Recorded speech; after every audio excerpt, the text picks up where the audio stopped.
join them. Oh, I see. All right, thank you everyone. I hope you've enjoyed the buffet catered today. I'm delighted to introduce Pratyusha Jwala Puram, our research scientist from Rakuten Institute of Technology and PhD alumna of NTU.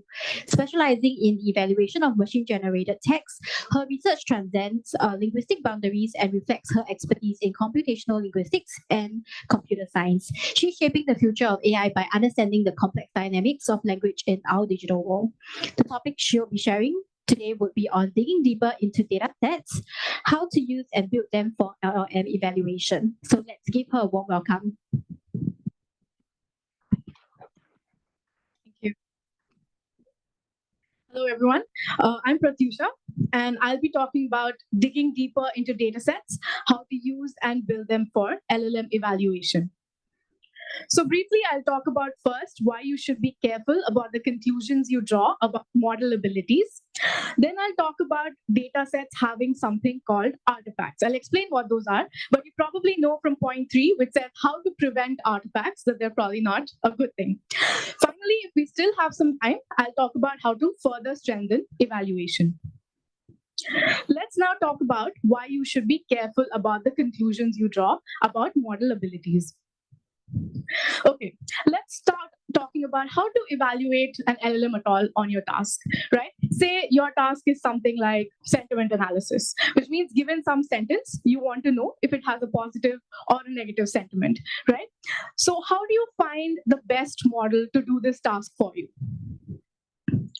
So typically, what you might do is to try and find an existing data set, right? So you find some data set which has sentences and which has the answers, which tells you that this sentence is positive or this sentence is negative, something like that. So you know the answers and you give these sentences as input to the models that are available to you, to all of these language models that are out there.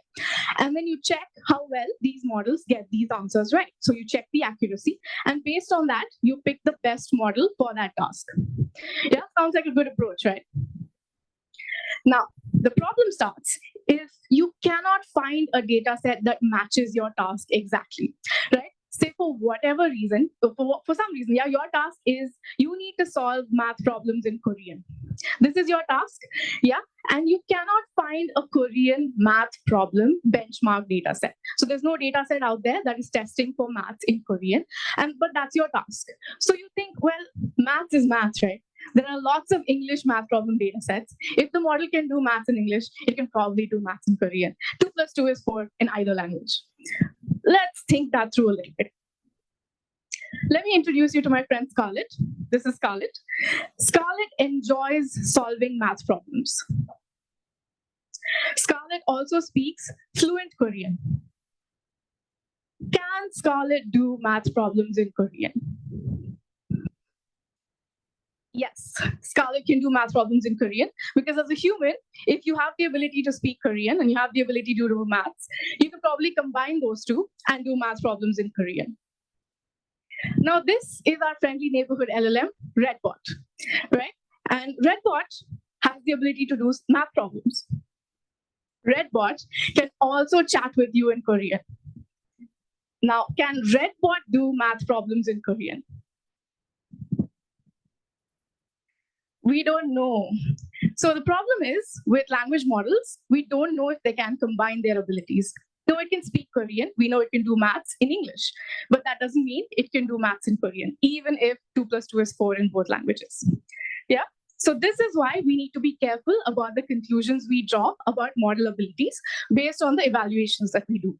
So normally, language models cannot generalize beyond their pre-training tasks. So if Redbot wasn't trained to do Korean math problems, chances are it might not be very good at doing them.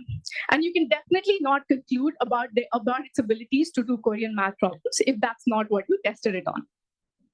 So unless you evaluate your model on the specific task that you need, you cannot be sure of its abilities. Here are some examples of wrong conclusions that people have drawn about ChatGPT's abilities. So these are news clippings from some very popular, some famous websites, news websites. And you can see the first one says ChatGPT gets an MBA. Turns out what really happened was they gave it some questions from an exam paper at Wharton, and it was able to answer those questions. And from that, they extrapolated to it got an MBA. So just because it answered a few exam paper questions, it doesn't mean that it has the same abilities as someone who has an MBA degree.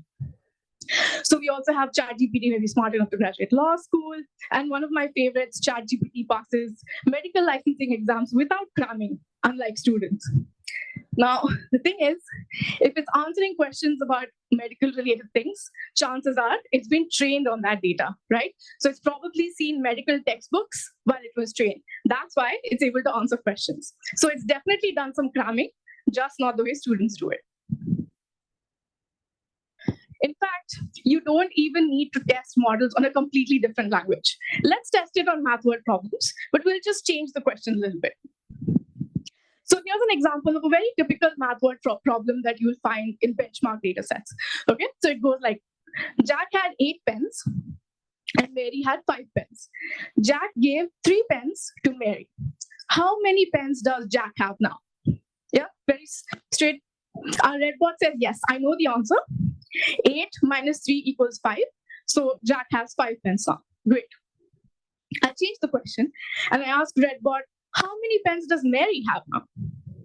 Turns out, if you change the question, you can confuse language models. Here's something I tried out with the Llama 270 billion chat models. This is one of the biggest ones they have. And this is the question I asked. Frank had 26 apples. He gave 4 apples to his brother, ate 2, and threw away 3. How many apples did he give his brother? Now, you don't actually need to do any mathematics to find this answer, because I've actually told the model exactly how many apples he gave his brother. But you can see that Llama starts doing the entire calculation to answer the question, how many apples does Frank have left? Right? So it does the whole maths and then tells you Frank has 17 apples left. And then it says, therefore, Frank gave his brother 4 apples. Right? So you can see that it is so primed to answer that question, how many apples does Frank have? So that's probably because a lot of the data sets that it's been trained on, math data sets, usually ask that question. So once you've changed the question, it confuses it a little bit. Here's something different I tried. Katie had 92 watermelons. They received 82 from their brother. Does Katie have at least 150 watermelons now? Llama immediately says no. Katie does not have at least 150 watermelons. Then it does the math, realizes 174 is greater than 150, and says, well, the statement's actually true. So again, you see, you've asked a different question, and you've stumped the model. It's contradicted itself. So despite the fact that you think all of these questions are testing similar mathematical abilities, but you can see that just changing the question can confuse the model a little bit. Okay, so you say, you've convinced me now, right? I'm going to make sure that the data set that I use for evaluation matches my task exactly. I'll make sure that it asks exactly the questions I care about, and I will not draw any other conclusions about the model abilities. I won't extrapolate anything. Is my evaluation perfect now? Well, turns out, even if you find a data set that matches your task perfectly, they can have certain flaws called artifacts. Let me explain what they are. So artifacts, or specifically annotation artifacts, are certain patterns that are in data sets that models can exploit. So this really means that sometimes there are correlations between answers and some irrelevant details in the input that the models can use to get the right answer without the task. Let me give you some examples to show you what I mean. So let's look at this task. This is a task called natural language inference. So the idea in this task is we want to measure the ability of a model to understand language. Okay, so usually we have statements in this task. The first statement is, it is expensive to buy a house. So in our example, our first statement is, it's expensive to buy a house. Our second statement is that it is not expensive to buy a house. Okay, so in this task, you give the model both statement 1 and statement 2 and ask it, is statement 2 a contradiction of statement 1? So in this case, it is expensive versus it is not expensive, right? So statement 2 is a contradiction of statement 1. And you ask the model, can you tell me if this is a contradiction? Turns out models are really smart, right? They know the answer, and they tell you that statement 2 is a contradiction correctly. But in fact, the models are so smart that even if you don't give it the first statement as input, they'll still tell you that statement 2 is a contradiction. How do they do that? How do you know that statement 2 is a contradiction if you don't have statement 1 to compare it to? Right? This is how. Turns out it is the negation in statement 2 that is tipping the models off.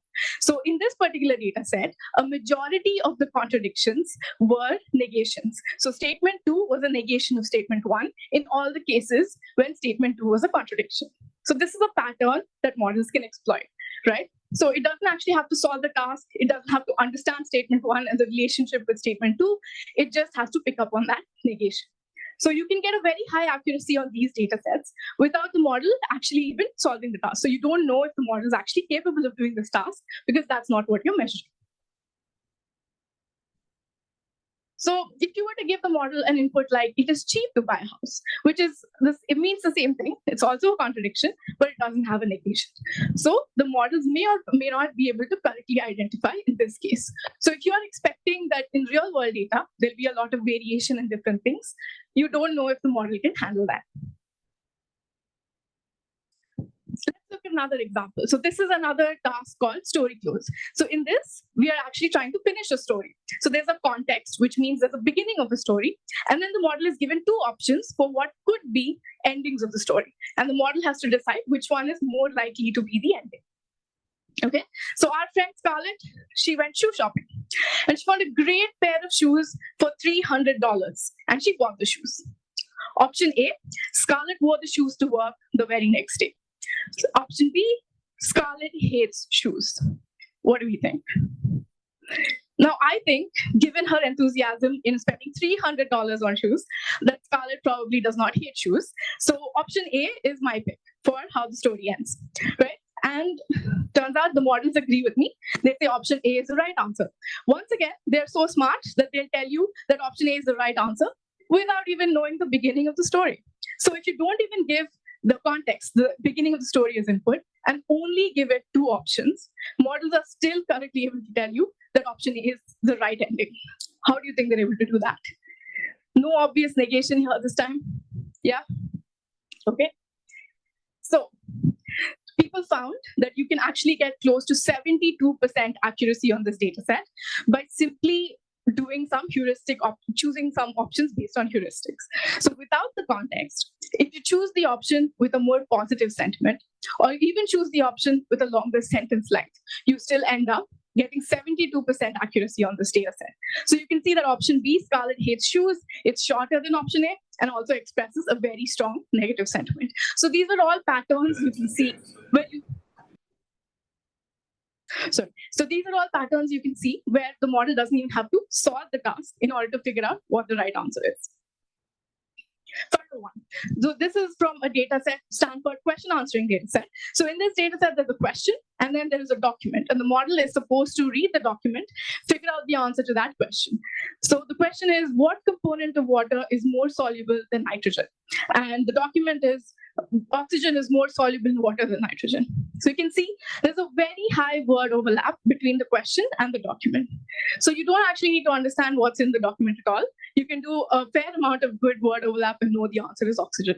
So again, you're not really testing what you think you're testing. All right. So I've now given you so many reasons for why your evaluation has problems, data sets have problems, and you're like, are you telling me that the benchmark data sets are just useless? Well, yes and no. So you can actually, there are some uses of having a benchmark data set. At the very least, they will tell you if a model can perform a particular task in a particular format. Right? So there are all of these different tasks. Sometimes you want the model to give you option A or option B. Sometimes you want it to give you a label like positive or negative. So at the very least, they'll tell you, can this model follow instructions? Can it accept input in the format I have and give me output in the format I have? At the very least. But more importantly, they are useful in telling you if, and they are indicative, if there is a huge difference in the accuracies between different models. So for example, if you have model A that is 50% accurate, and then a model B, which is 70% accurate, it probably means that model B is better on that task. But if model B is 97% accurate, be suspicious, because it probably means it was trained on that test data. It may have seen those answers before. It may have already known all the answers, which is why it is so good on that task. So at the very least, double check, maybe test it on a different data set for the same task to be sure. So if model A is only 70% accurate and model B is 73% accurate, you can probably not conclude too much, because if you're actually using this data set as a proxy to your own, which is a different data set or a different domain, then this 3% may not translate to your task. Okay, so now, I've told you there are all these problems and existing data sets are not very good. They're evaluating something else. They have all these problems. I'm just going to build my own data set, right? So let's just build our own. We'll take our own data, we'll come up with our own labels, and we'll make sure that it's exactly the task we want and it's asking all the questions we want. And then we'll test the models on this, right? So we should be able to be absolutely sure about our evaluation if we have our own data set. Well, so existing data sets were also created by humans with very similar intentions, right? So they also came up with some examples, they came up with a task, they wrote some instructions and decided we're going to, create some data and add some labels and so on. So if they have artifacts in their data set, chances are that if you are not careful, your data set may also end up with these annotation artifacts. So how do we prevent them? First thing we want to do is ensure that the data set is diverse. So if you remember from our example, the contradiction example, a lot of the contradictions were negations, right? So that's because there was a lack of diversity in the data set. All contradictions were negations. Having diversity means having contradictions without negations, having sentences which are not contradictions, have negations, and so on and so forth, right? So if you have a different varied samples in your data set, then chances of having these kind of patterns reduces. I'll talk a little bit more about how you can ensure diversity in your data set. Now, it has been found that many of these annotation artifacts can be traced back to examples in guidelines. So basically, people wrote down some examples and decided they will build a data set based on those examples. Now, if you didn't provide representative examples, so if you wrote down a negation as a contradiction and provided no other examples to people, then what happens is, you will tend to come up with more samples which are similar to the initial examples. So then you'll follow that pattern, and now there is a correlation in your data set. So you want to make sure that you check your data set for artifacts using heuristic rules. So I'll try to cover that as well. And finally, the important part here is that your data set creation should be an iterative process. So maybe you come up with an initial set of examples and then you create some data based on that. Then you check for artifacts. And if you find some, bridge the gap. So go back, come up with some more examples and create some more data. Okay, so let's look at how we can try and ensure diversity in our data set. First thing, make sure you're asking different questions, right? So if you remember our pen example, a math word problem, you want to make sure you're asking both questions of the type, how many pens does Jack have? And also, how many pens does Mary have? And maybe even, does Jack have at least 5 pens? Right? So if you think you want to test mathematical ability in general, make sure that all of these different kinds of questions are asked and you're testing it from different angles. Next, ask the same thing in different ways, right? So we know from a contradiction and house example that houses are not expensive and houses are cheap. You should be sure that you're testing your model on both of these, because in real world data, again, same things will be expressed in many, many different ways, and you want to make sure that your model can handle all of them. Finally, use less obvious options. Now, this might seem a little obvious, but option B here, Scarlet hates shoes, can be a very easy way to come up with, a wrong example. You know what the right ending is. I need to come up with a wrong ending. And the easiest way to do that is to do something like Scarlet hates shoes. But maybe something like Scarlet cut up her new shoes with scissors is, a little bit more effort, but it's better in terms of, you can see it's similar in length. It doesn't have a strong negative sentiment and makes the task a little bit harder. So you might want to make sure that you don't use the easy way out to find these kind of negative samples. Oh, and a really straightforward one, avoid exact matches and overlaps, right? Again, if you have a document and you want to ask questions based on that document and you're coming up with these questions, it might be easier to just, ask questions based on the sentences. But if you do that, then that's not the task you're testing. You'll end up testing word overlap rather than actual comprehension. Okay, so now that we know how we might be able to prevent artifacts, how do we actually go about checking for them as part of our iterative process? So the four main things you can do. One is to make sure you have a strong baseline. So I'll explain each of these a little bit more in the next slide. The next one is to do a bias check. Specifically, it's a position bias check that I'll talk about. The third one is an input check. We want to make sure that the model is paying attention to all parts of the input. The last one is a heuristic test. So in this case, we'll test a few different heuristics to see if there are patterns. Let's look at each one of them. Okay, so the first one is random baseline. This might be something you're already familiar with.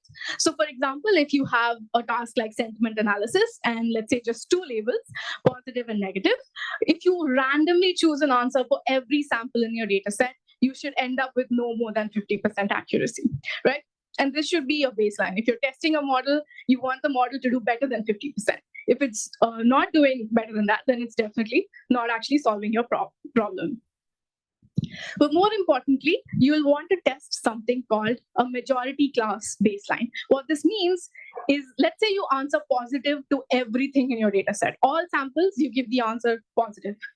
You should not be getting an accuracy more than 50%.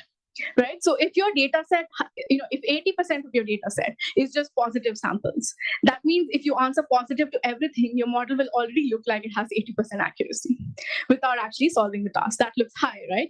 So you should have balanced labels. You should have enough positive and negative samples in your data set so you know that the model does well on both labels. Next is position bias. So in this is in the case you have multiple options and you're giving the model multiple options and asking it which one is the right answer. So for example, if you always choose the first option as the answer, is your accuracy above random? It might seem like the order in which you give the options is not important, but turns out that models can in fact have a position bias. So there is a tendency sometimes for the model to always pick the first option or always pick the last option or something like that. And if all your right answers are in the first position, then again, the model can get a very high accuracy without actually solving the task. In fact, it's been shown that GPT-4 or even ChatGPT sometimes have a position bias. So some people have been using it for evaluation. So they give it output A and output B and ask it which one is better. And it turns out based on the model that you choose, that it tends to pick the first option as the better one or something like that. So because of that, be careful about the position bias as well. Okay, most important one, remove sections of the input and see if the answer is still right?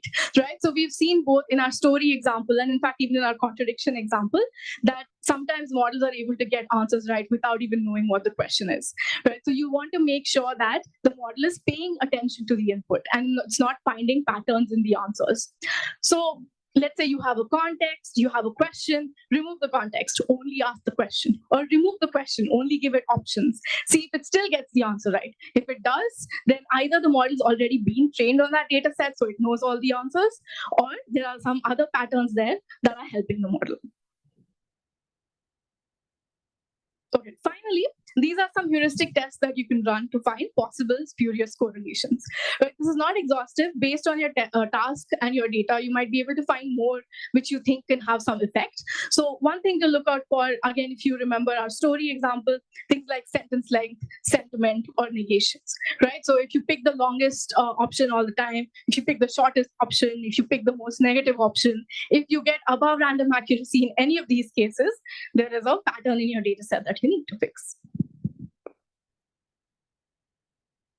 Okay, do we have time to do 5 minutes? Okay, okay, I'm going to try and see if we can do this in 5 minutes. So next thing is how to strengthen evaluation.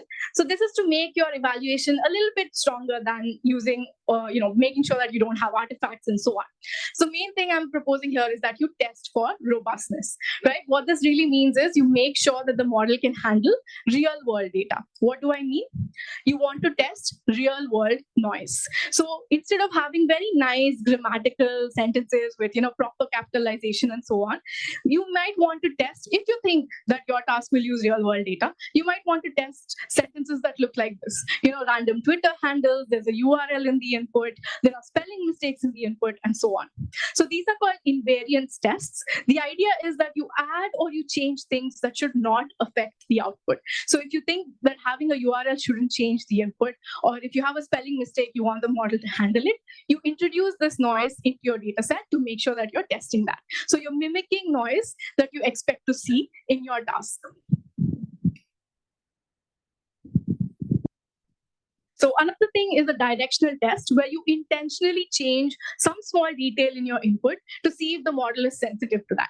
So in this case, for example, the question is it unhealthy to eat after 10 p.m.? Let's say you change that to before 10 p.m. Right? So there's just one word difference, but the after and before make a significant difference in the meaning of the question. So you want to make sure that the model is sensitive to that and is changing its answer accordingly. Okay, finally, this is something I'm calling a format test, but this is actually very similar to the invariance test in terms of real world noise. But I thought it deserved its own category because people often forget about punctuation. So it turns out that even commercial systems like Google and Microsoft's translation systems, if you remove the final punctuation, sometimes they completely change their translations. So I have Ukrainian to English here, but originally there was an exclamation mark and the translation was the matter really got out of hand. Then I delete the exclamation mark and the translation is the matter has really moved from place to place. So similarly for Japanese, you can see the translation changes completely if I just remove the question mark. Especially for the question mark, usually it's very obvious to you when it's a question, right? You don't, when you're texting someone, you're messaging someone, you'll skip punctuation, capitalization, and things like that. So these are very common noises that you'll find in real world data. Sometimes models are not able to handle it. So if you think this is something important, make sure you test it. Okay. So to wrap up, we learned that we should be careful about the conclusions that we draw from evaluations. We also saw that data sets can have artifacts which can skew evaluations. And we saw some simple checks that we can do to test for these artifacts. And we also saw that we can introduce diversity and robustness testing to strengthen our evaluation. Thanks. Thank you.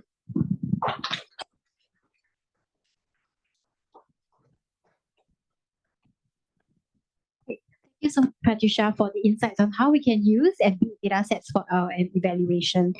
Next, I'm delighted to introduce Haruko Horyushi, General Manager for Rakuten Asia's Marketing Cloud Platform Department, a distinguished leader in business and technology. His journey started at Yahoo Japan Corporation, later spearheading global startup investments at Corporate Venture Capital. Since joining Rakuten in 2017, he has driven AI and data strategy and optimized various business aspects, showing his innovative skills. Now based in Singapore since 2021, software strategies and leads Rakuten's core ecosystem. The topic he'll be sharing would be on applying AI to legacy platforms. Let's give him a warm welcome.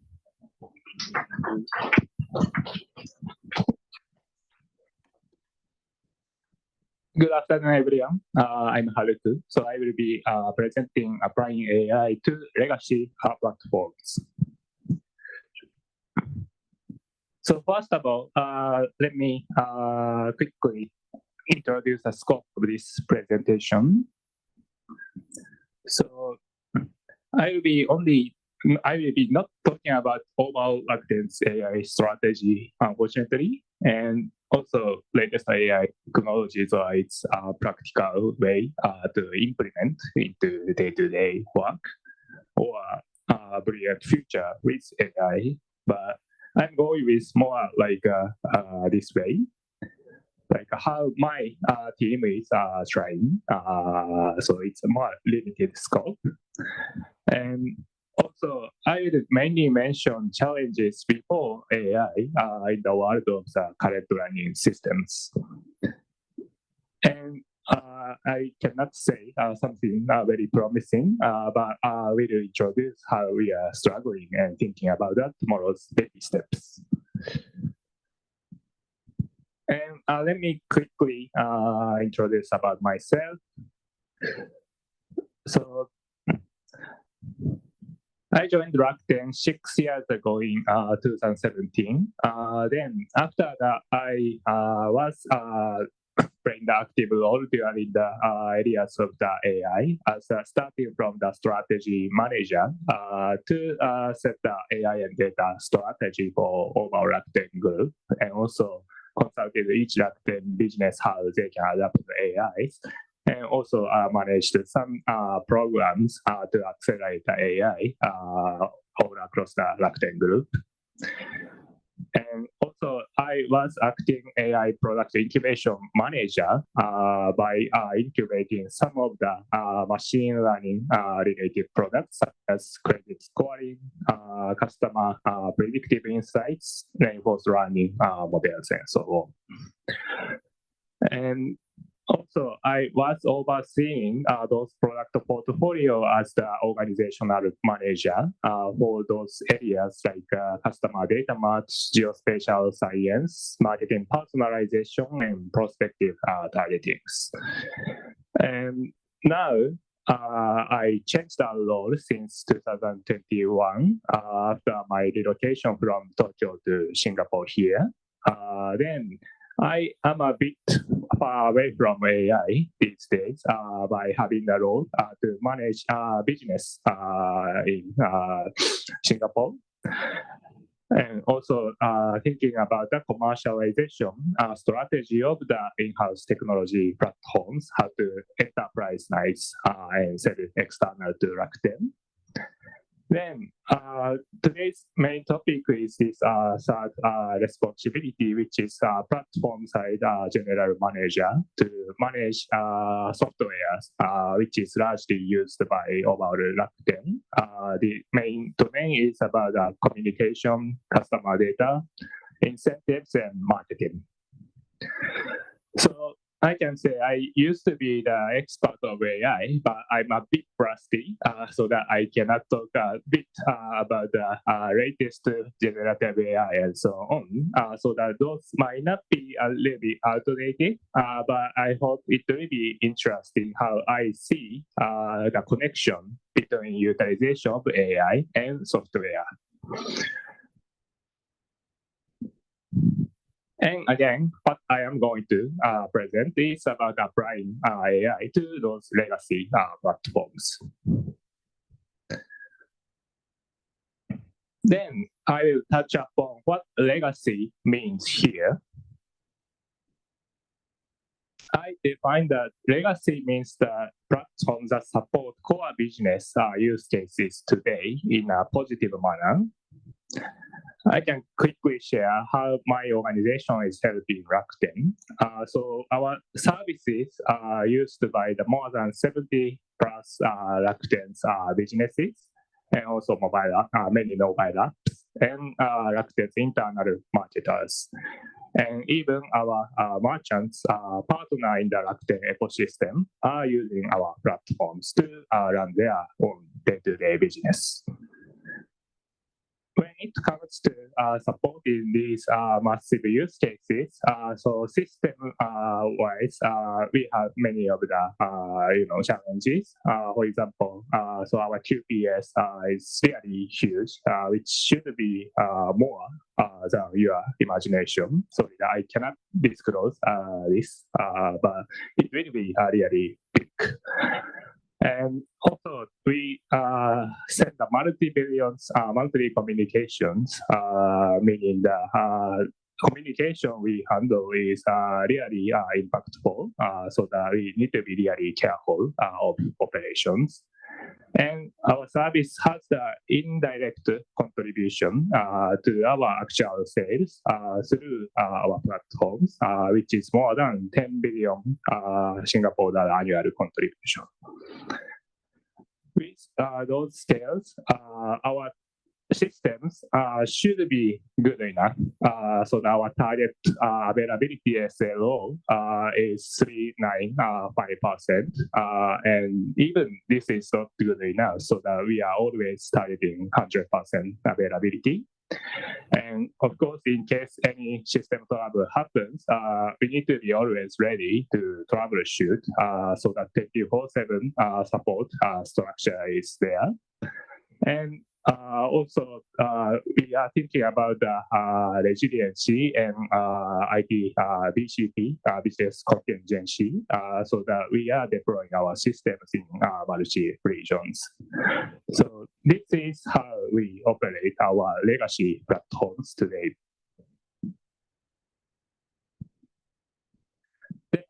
As you can imagine, there are also challenges due to this such situation, especially when we think about the implementation of AI.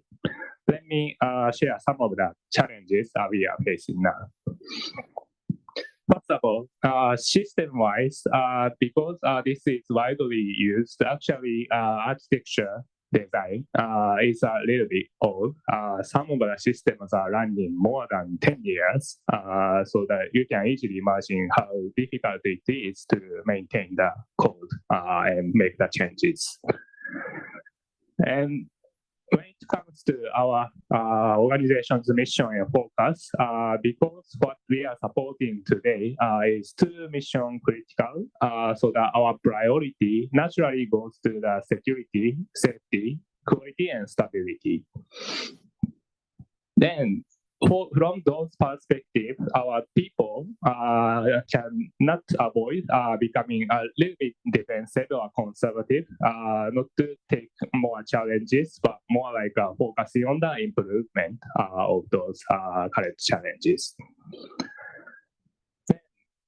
I can also share what our team is mainly doing on a day-to-day basis. So this doesn't sound very cool, but I need to work on various software version upgrade to make the software secure enough. So that's really important thing. And also, we need to handle the countermeasures when it comes to system incident, so that we don't repeat the same mistake happen again. So that's really core part of the important thing we need to do as a platformer. And also to select the best infrastructure to save the cost and assure the future flexibility. That work is also a lot of importance. And from positive side, we are building the modernized platform, so that accordingly, we are going to migrate from old to the new platforms, and also modernize the architecture or services, so that our monolithic platform can be unbundled and relatively more flexible step by step. Then also focusing on the resiliency, especially by working on the multi-cloud redundancy. So that's also technically interesting and challenging. Then also bring the big value to Rakuten, which is a stability. So as you can see, it might be a bit difficult for this team to connect with AI. So our hands are already full with those really important improvements. So that's the real challenge we are facing today. From here, I want to touch upon how this team should embrace current innovation and world of AI. Then share some of the examples where so we are using AI. And let me share some of the live use cases we have today. So first one is AI-driven banner targeting, which is run on our marketing platforms. So this solution prepares multiple banner contents and let AI choose which banner to show for each of the customer, depending on the customer's predicted preference. Through this solution, so something like this, we embedded this AI into the carousel type of the contents. Then we order which banner should be best fitting to potential Rakuten Mobile's customers on top page of its website. Then we could clearly see the improvement of the marketing performance, which means we were able to bring the business value through this project. And next one is marketing channels quick prospecting. So this is to maintain the business opportunities while improving the customer satisfaction. Let me explain how it does work. So we have the email magazine newsletter subscriber. Then it's easy to send many messages to everyone who subscribe the newsletter. But in reality, I think not only myself, but many of you don't care so much about the newsletter sometimes and just ignore in the inbox. So that we identify those who might not be interested in those newsletters, so that we remove those audience from the list before we put the communication. Then we were able to reduce those unnecessary emails while keeping the majority of the clicks, which means that we were successful not to list out those people who are still interested in those contents. These are just an example, but what I am really proud of is these are not only one-shot project, but running even today. So that repeatedly delivering those practical AI implementation is something I really think important to make use of the AI. Then let me little bit deeper dive into several cases. So in my understanding, we have two different type of the use case of AI. One is as a provider to utilize AI. Also, as a user, how to use AI to our day-to-day work. Then, just like we walk through what I introduced two use cases about the as a provider side, and I put another axis about the readiness of our team, so that you can look at the reality how we think about the readiness of AI. So, what I introduced was all about the marketing optimization, which is a service we can provide to our marketers to use AI by themselves, which is, I can say, it's already ready to be consumed. But when it comes to, for example, banner or automated text generation of the creative, which marketer want to use for the marketing, we are not ready yet for some reasons. I will explain a little bit more. And as a user part, so because ChatGPT or natural language interface interaction is really powerful, we can come up with some of the area where we can apply AI for our sake of the productivity improvement and also enhance the quality. So how to mitigate some software related risks and so on. But we think which is not something ready we can implement now, then I can share more with you. So when it comes to provider side, as I just mentioned, contents or audience or channels or timing can be optimized discovered by AI for the possibility. And also we can generate contents.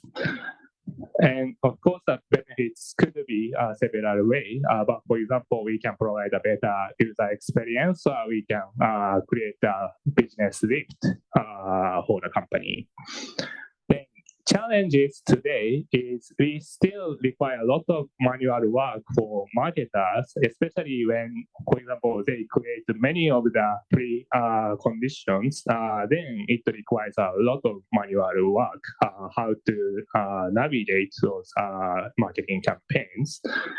So that what we need to work on now is to provide campaign experiment features so that marketer can easily set up the hundreds of the multiple variations. So that is actually making marketers be able to use AI in more practical way. Then when it comes to us as a user side, some example could be the anomaly detection or documentation or coding support, mainly supported by large language model or GPT related natural languages, as you can easily imagine. Then benefits could be we can increase the quality of the services or cost reduction. Then current challenge is before thinking about this, our team doesn't have the standardized process for now, even within my organization. So that, for example, how to detect the incident is implemented in a very different manner across the different platforms, or how to how can I say, how to prepare the user manual for the customers also a little bit fragmented. So that those are the more challenges, no matter if we implement AI or not. So that suggestion here, or what we need to do before AI should be, first of all, standardize those and automate those so that we can say we are ready to fully accommodate the value of AI utilization. Okay. Then here is how I think it is very interesting about our legacy platforms. I mean the potential in the AI era. So when I used to work as an AI incubation manager, so I was following exactly these steps. There is a data which can be utilized for the training. Then we develop the data pipelines to train the AI models. Then what would happen is actually majority ended up with a very small POC. There are some challenges due to this. For example, so building this kind of a cycle is not very cheap. We need many people and infrastructure, so that it costs very high compared to small limited use cases. And also, when it comes to the scalability, those team doesn't have much capability to stably provide those AI models result. Finally, because of the lack of the connection to some other systems, it requires many manual operations to link the models results to these systems and so on. So that I don't touch upon many things about the MLOps, which many of you might already know, but MLOps can solve this kind of issue. Basically, this is to make AI models and data pipeline to be ready for the production level, and it requires more and more like non-AI effort, which is more like engineering.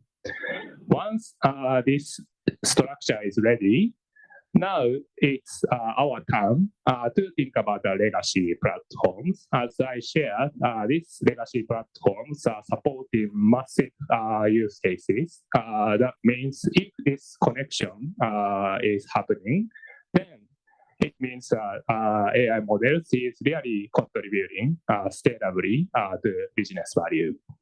Then once AI model is used more and more, that we'll have the very good feedback cycle, meaning that we will have more data due to these success cases. Then that can be definitely the differentiator in this AI era to have more data. Okay, so let me wrap up with a few more slides. So I talked many things about the AI and our legacy platforms relationship, but what I want to emphasize today as the most important reminder is the AI itself should not be an objective for our team. What does this mean is super clear. So I want to remind ourselves what is our vision and mission statement of Rakuten. Then that is about the contribution to society by creating value through innovation and entrepreneurship. Of course, AI can be part of innovation, but that is still how to contribute to the society and create a value. So I think it's very good for us to always ask the question whether this AI project or any project is contributing to someone. Then, as I repeatedly saying, I believe the key role of legacy platform is to onboard those AI efforts that can be used by many more people and deliver to many delivering more values. So I think still working on the many of the AI projects are super fun and big learning opportunity. So that we should all do think about how to utilize AI and actually use our heads to start working on it. But majority of them something like home cooking, even though we can cook in a very great manner, it's very difficult to make more people enjoy that home cooking food.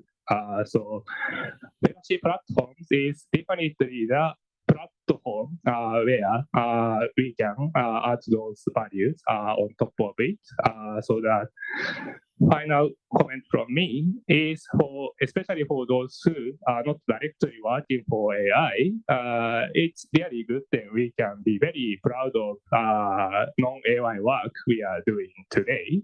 So even software version update can be the developing the very good first step to have more AI-related opportunities. So that's something I wanna remind within this presentation. That's all from me. Thank you for listening. That's all from me. Thank you for listening. All right. Next, I'm thrilled to introduce Ms. So Wan Wei, a passionate advocate for open source movements and virtual beings, a trailblazer in the realms of Web3, Metaverse, and AI. As the CEO of Webverse.org and Ikigai Metaverse Collective, she is at the forefront of digital innovation. She shared her knowledge and insights at over 100 prestigious industry conferences and hackathons around the world. Her expertise has also fueled the success of numerous metaverse projects. In this segment, we will explore some of the big ways in which AI is powering the next evolution of creator economy. Let's give a warm welcome to Ms. So Wan Wei. Thank you. Can the people at the back hear me? Perfect. Okay, I'm timing myself so that I can stick to the 30 minutes. Okay, hi everyone. Hope everyone lunch is full. Okay, feeling okay? Raise your hand. Awesome, good energy. Okay, so this is Wan Wei. Today I'm very happy to be here at Rakuten, especially after Horyuchi-san's just now the speaker, right? We're talking about AI for everyone. So Rakuten's mission is really to for every single person to provide value through AI and to also increase entrepreneurship and innovation. So I'm really, really happy to be here today. So this topic is on how AI can accelerate the creators economy. And the creator economy is really for every single one of us. So like very happy and hope everyone takes some actionable insights from today's talk. Okay, so who is Wan Wei, right? So this is me. Everything here is not AI generated. I just because just now the girl, right, we're talking about AI for everyone. So Rakuten's mission is really to for every single person to provide value through AI and to also increase entrepreneurship and innovation. So I'm really, really happy to be here today. So this topic is on how AI can accelerate the creators economy. And the creator economy is really for every single one of us. So like very happy and hope everyone takes some actionable insights from today's talk. Photo, right? This one is by Remini. Yeah. So it is AI generated. And of course, how long this is great, you see, because it just took me one click of the button to generate this, and like it generates 6 pictures in like under 90 seconds. So I don't have to put makeup, I don't have to dress nicely and go to the studio. So it's perfect for creation. So this can happen for every single one of us because it's just one click of the button. Just download Remini. There is like a 7-day trial version. So you can generate a lot of photos of yourself for free. Okay, so this is me, but everything here is real. So I this one way, I have done more than 100 keynotes on AI, metaverse, and blockchain all over the world. This is at a law conference. This is a blockchain conference. I've written a book called The NFT Mania. Then taught at SMU Academy and also Adventist Graduate School. This is a conversation at Meta. So we had it last year. This photo wasn't AI. This picture wasn't AI generated. It was someone draw for me on. Then I was talking at Adventist Graduate School. Okay, this topic is a really, really exciting one because just to give you a very brief history. So there's an evolving consumer behavior over the years. And then how many people feel like there is a generation gap? I'm 35 this year, by the way. I think there is a generation gap whenever I'm talking to younger employees, like 20 to 25. So anyone feel like you have an instance in your life that you feel like there's a generation gap, either with the younger people or older people? Okay, we have a raise of hand. Perfect. Yes. Oh, that's interesting. Younger people also feel like there's generation gap. So the thing is that why is there a generation gap? Okay, it is. I really love this chart because it really shows that different things, cultural things in our life give rise to that particular generation gap. So on top, right, I think that we can see, we can hear, we can experience in our own life things like slang terms. How many of you know what goat, GOAT? Nobody, yeah, perfect. Younger people, right? So like one day my nephew was texting my dad, so his father, about, hey, this is good. Then my dad was like, what good? Yeah, so these are the things. So even in language, in social markers are defined as traumatic events, potentially traumatic events that affect the entire generation. Are different. Cars are different, toys are different, music devices are different. This is interesting. Unseen things are also different. Leadership style. Last time you talk to your grandfather, your father, generation, they say, I just tell you to do, you better do. Don't challenge me. Now you try and tell that to millennials. Millennials is my generation. Generation Y, Gen Z, Gen Alpha, you cannot talk like that anymore. You must coax and sayang more, right? So basically what this means is that they want to be inspired. They want to feel like I'm part of a bigger vision, which is why I'm very happy to be here today because just now like Horyuchi-san, he mentioned that Rakuten essentially innovation and adding value, making the world a better place. So people stop just wanting to, work for money and maximize the utility of money. But right now we are seeing an increasing trend of younger people who want to work both for money and for passion. So this is a very interesting thing. And why I want to show you this, right, is because last time in this generation, people are still wanting to follow a proven path. Whereas in the younger generation, they want to walk their own path. So increasingly, that is a change. And please keep that in mind as we continue to talk about generative AI and how it affects us. Okay, so now that we have seen a brief macro view of what happens in each generation, now let's talk about the creator economy. So this thing about creator economy, you can think of it like social media platforms, or like basically removing middlemen in the past, that right now you can directly sell to your end user, you can directly sell to your fans or people who like your work, who like you for who you are, instead of going through a big entity, right? So 2000 we have UGC stands for user generated content. So in 2000 there's rise of user generated content platform. Then we go on to users to influencers. Then the rise of creators. What this means is that as we move on the years, right, you can see more and more people having entrepreneurial drive. Why can they do that? It's because right now, increasingly barriers to entry are removed, right? So they can basically sell directly to the end user. They don't have to go through any middleman.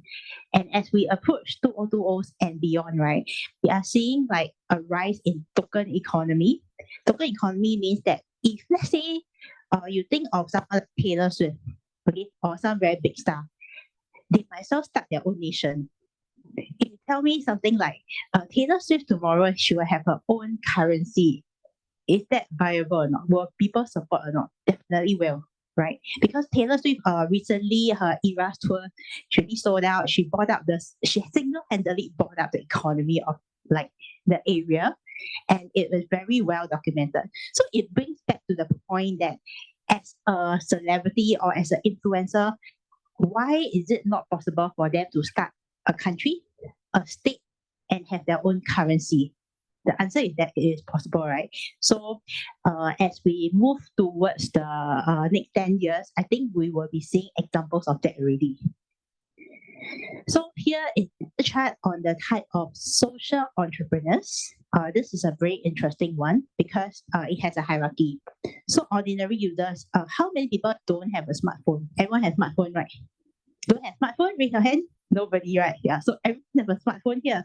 So the thing is that ordinary users, once you see something interesting, you can take a photo and you can send it to your friend through social media platforms. And then so let's talk about Mark. So Mark basically he's so passionate about like DIY tips for his house, and then because he's a home renovator, right? So his TikTok account has like 800 followers. So he's just continuing to build up his fan base, to share content that he really enjoyed. Then so a lot of people are like Mark, a lot of people like you. Like basically, if you see some very interesting, NTUC Fair Price having a 5% discount, will my mom with her friend? Yes, she's already doing that. So they are already creators. This part, the barrier to entry is actually really low. So a lot of people are already creators in this social media platform already. So as we move up, as we move higher and higher, the tier of creators actually get more and more influential, and they reach out to more people, as well as lead teams and change lives. So you have Li Jiaqi, earns up to $20 million a month from streaming. Okay, and you have like celebrities who actually run and do partnerships with brands because they have that influence. So as generative AI gets more and more mass adoption, right, you will see the ordinary users, the hierarchy won't be this shape. More ordinary users will move up to micro, mid-tier, and mega creators and influencers. So they have becoming entrepreneurs. Okay, so this is a report by Mastercard, and let me just read out the highlighted portion. It says that the creator class has created a true paradigm shift of what it means to work, succeed, and be your own boss. And thanks to democratization around social media, as well as advancement in payment technology, Web3 principles, and monetization models. So as we see generative AI tools like ChatGPT, like Gemini, all these, right? More and more people are able, without even knowing code or technical aspect, to build up things that have market value, defined as people are willing to pay for it because they see a value in it. So again, creator spotlight. These are the top earners in the creators hierarchy. So this will get more and more prevalent with AI because the barrier to entry is lower. Just a show of hand, how many people use ChatGPT already? Okay, very good, very good. People who never raise their hand. Okay, how many people haven't used ChatGPT yet? Oh, interesting. Okay, good. Okay, got it. So the thing is that with ChatGPT, because it's so easy to use, even the name says that you just need to chat with the AI like a friend. So the barrier to entry really is like lowered by a lot. And more and more people can leverage on these easy to use tools to go and do their own projects or business. Okay, so let's come to the thing about how AI will accelerate the creators economy. I look different because the AI created this, but I like this picture, so I put it there. Yeah. My dream is to ultimately create an AI version of myself. So next time I'll just click play and stay at home. I'll talk to you. I hope Rakuten can do this lah. Then I will support the AI, right? Okay, this is really exciting because it's back to generative AI. The thing of generative AI is that the goal, right, is to make AI so easy and happy to use for everyone here. So that's the point. So you have platforms, creative organizations, synthetic data, code generation, customer support. This is really exciting, the customer support, because you don't have to answer any more questions. Like on a daily basis, if people keep asking the same question, you just let the AI answer.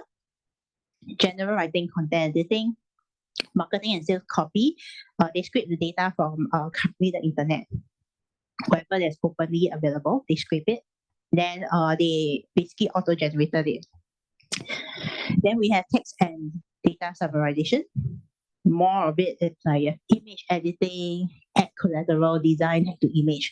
And all these are like pretty amazing because a lot of things are emotional when we go into entrepreneurship. So for example, let's say I feel like I am not very good at a particular language. I do speak Japanese, but my Japanese is like a bit off.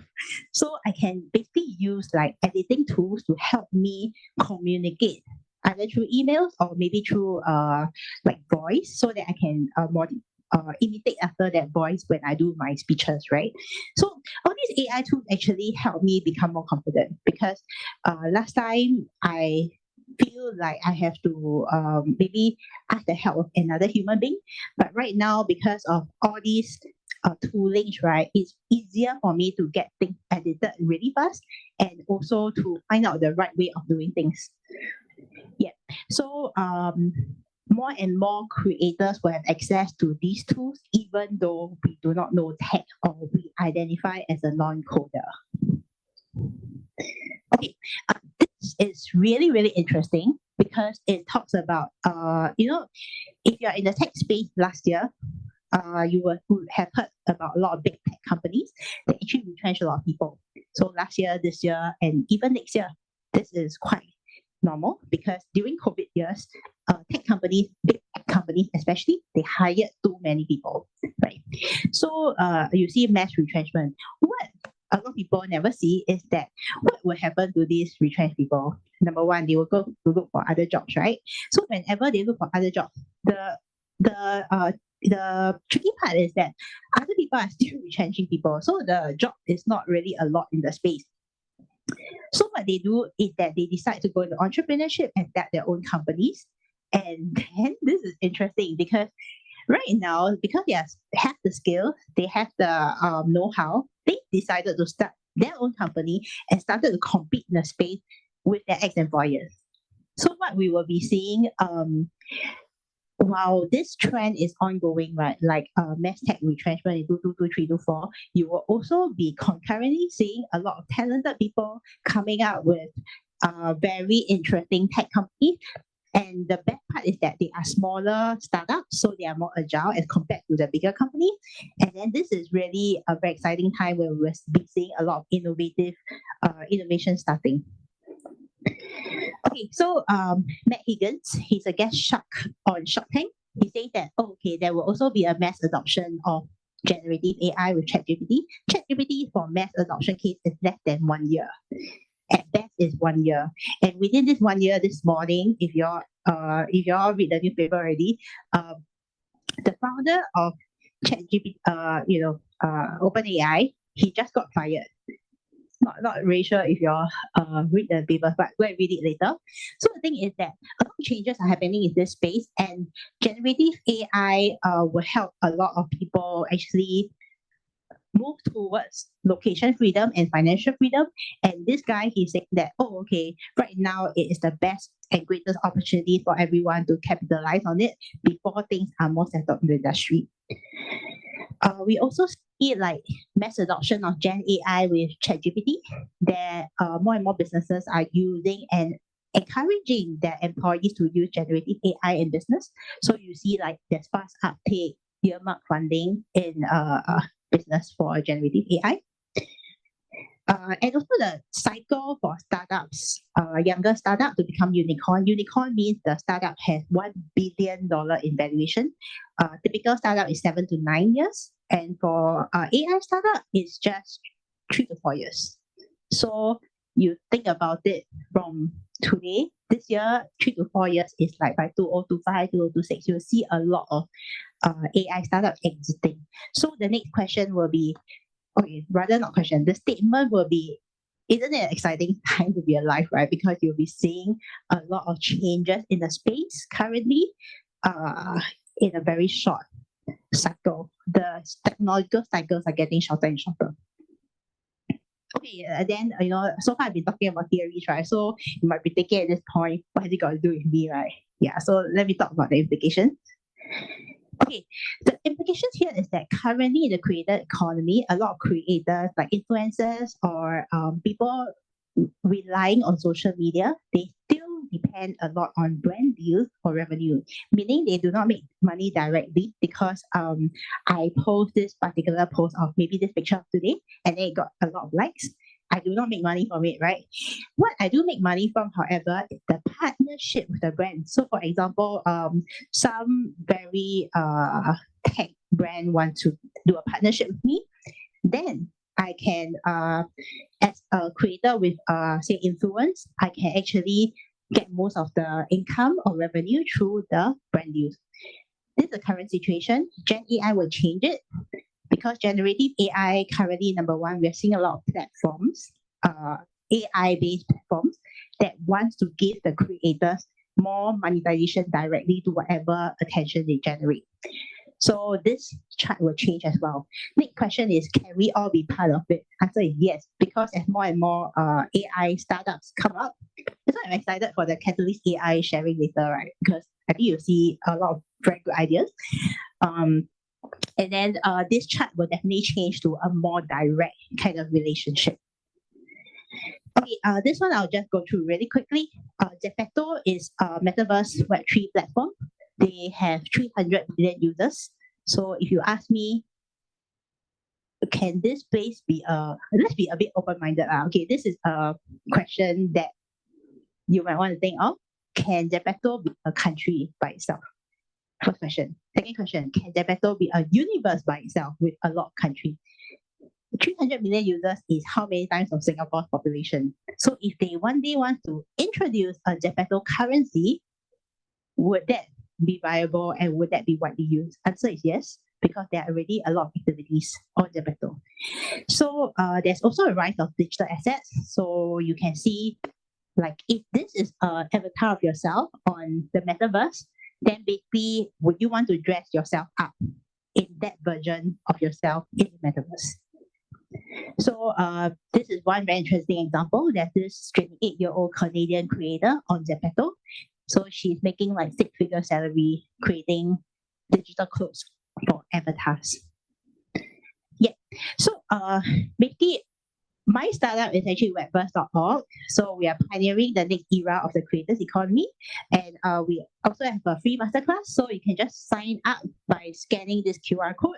And very happy to take any questions. my phone just blacked out. So yeah, we have 10 minutes for Q&A. So if you ask me anything, I'm very happy to take questions. Yeah. Thank you.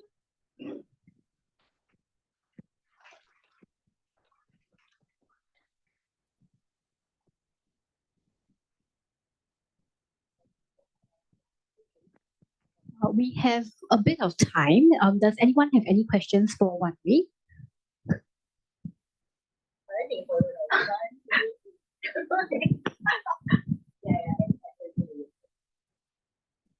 Oh, yeah.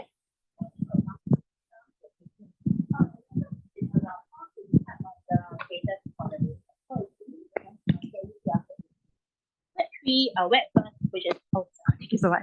Webverse, which is my startup. We are very aligned with the Rakuten mission and vision. Basically, it is to leverage on emerging technologies to actually create entrepreneurs. So basically, we will be talking more about the trends, three trends that we have spotted in the that will happen in the next few years, and how to leverage on these trends to either start your business or to have innovative projects. Yeah.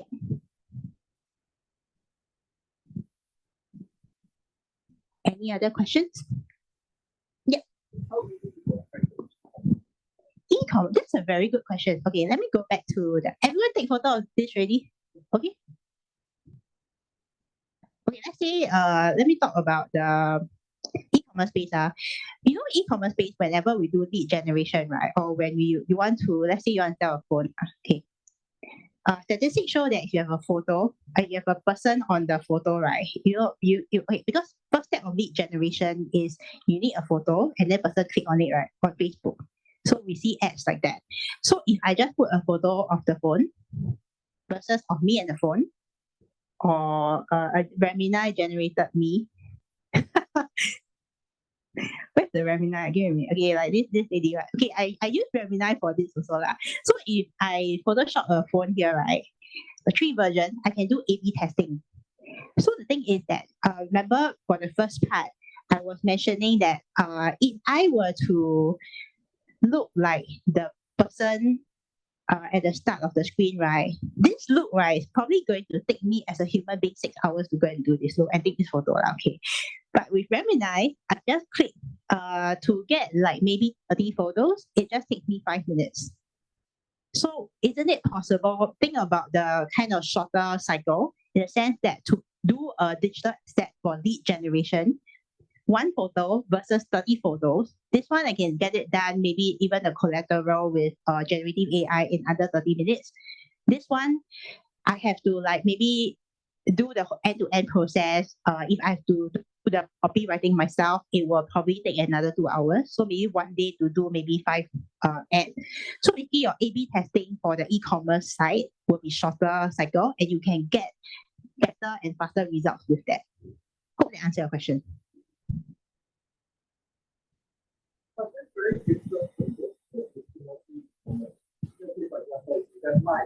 Mm.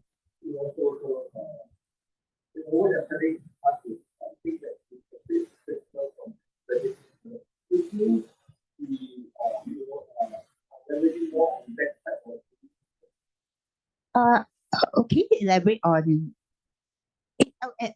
It's actually not really different from traditional model, because like Rakuten, if you use it to upload something to the website, right, you can use generative AI to make the image sharper, image more attractive to look at, so that people will click on it. So what I'm saying is that generative AI tool can help you shorten the time frame for these digital assets. Yeah.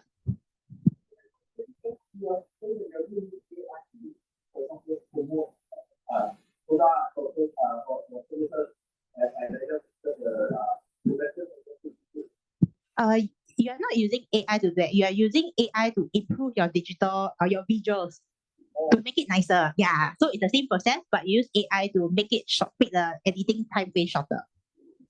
Yeah. Thank you. Any other questions? If not, we can close. Okay. Thank you so much for your time today. All right.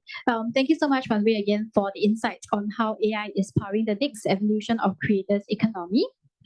Next, we are delighted to welcome Mr. Kim Falk and Ankita Satija from vSense. First, let me introduce Mr. Kim Falk, a seasoned technology professional with over 2 decades of experience, including over 12 years dedicated to data science. His specialty in recommender systems and personalization has led him to his current role as principal data scientist engineer at vSense. He has also held key positions at Shopify, IKEA, and British Telecom. He is also the author for Practical Recommender Systems and was the industry co-chair at the ACM Rexis conference for 2 years in 2019 and 2020. His contributions to the field are truly remarkable. Next, we have Ms. Ankita Satija, a product manager expert with over a decade of experience across e-commerce, marketplace, and B2C domains. Currently at vSense, she oversees the Discovery Suite platform, focusing on search and recommendations. Her previous role at Indeed saw her lead the launch of a new employer messaging app, demonstrating her user-centric and data-driven approach. Spanning continents from Australia to the United States, her international experience is a valuable asset to vSense. Please join me in extending a warm welcome to the both of them. Hi, good afternoon, everybody. And I promise I didn't plant that last question that was asked to One Way, but we hope we can answer some of the questions here in how e-commerce is going to change with Gen AI. We'll deep dive into search and recommendations specifically. I also have Kim here with me. He's joining us all the way from Italy, so it's really early morning for him. Say hi, Kim. Hi, good morning or good time of day. So we'll start to talk about what a shopping journey looks like for today's shopper and what they expect when they go out to shop on e-commerce. We'll also talk about what challenges that brings in for the retailers. And Kim's going to then talk about how how large language models can actually solve some of these problems and the new kind of challenges that it brings along with it. But before we go deeper, I'll hand it over to Kim to introduce himself very quickly. Thank you, Ankita. I really don't know what to say beyond the presentation that we just were given. I'm still the principal data scientist at vSense, and Ankita, you can present yourself. Okay, so I'm Ankita Satija, and I'm a product manager at vSense.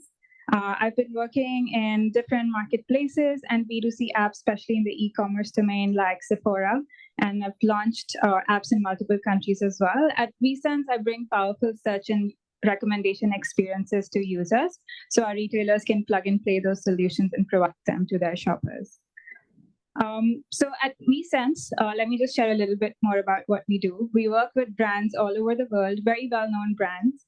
And with our experience in AI, ML, and computer vision, we look to bring them powerful user experiences that help amplify user engagement, as well as reduce operational costs, and then ultimately power conversion, which is what all e-commerce websites care about.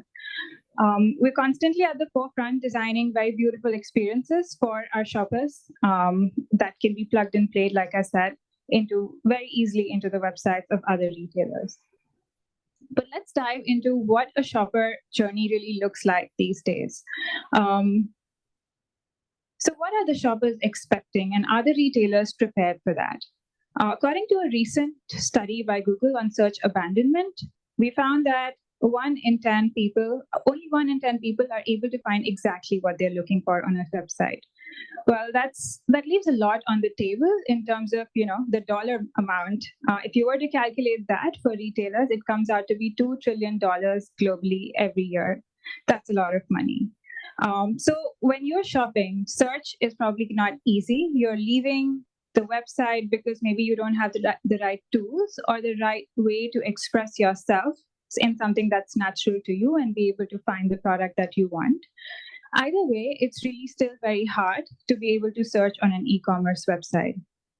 Secondly, shoppers also value, especially Gen Z, and we heard from Manway how the generations are much, much more different going forward. They really value the ability to be able to find something quickly. And speed is, yes, definitely a big part of giving a good user experience. But speed and an efficient search is not just the only way or the only expectation that shoppers have. They're also expecting retailers to know about them, to understand their interests, and be able to recommend and personalize offerings to them. And one of the studies that was done by McKinsey, customers expected businesses to recognize them and know their interests. That number was around 72%. So product discovery is still very hard, search is really hard, and personalization still continues to be a problem for retailers that we need to solve. But let's empathize with the shopper a little bit more. If you are to go shopping today, how would it start? Typically, it starts with a search. But is a search text box really enough for us to be able to express ourselves and what we're looking for? Maybe, but let's do a thought experiment here. So let's see, maybe I want a dress today, a long dress, and I see that I can type that here, and I'll go ahead and type it. What do I expect to find? Hundreds and hundreds of results that I'll have to scroll through. But what I actually was looking for, I saw this picture on Pinterest and I screenshot it. And I said, okay, let's try visual search. And that's a little bit better to be able to say that, hey, I want a long dress. I want something with floral patterns. Maybe it can find the exact pattern for me or something similar. It knows the color, the V-neck that it has, and what occasion and style that I'm going for. But if you really ask me what I want something like that picture. But I want long sleeves and I want a round neck. How do I even begin to describe that with these tools?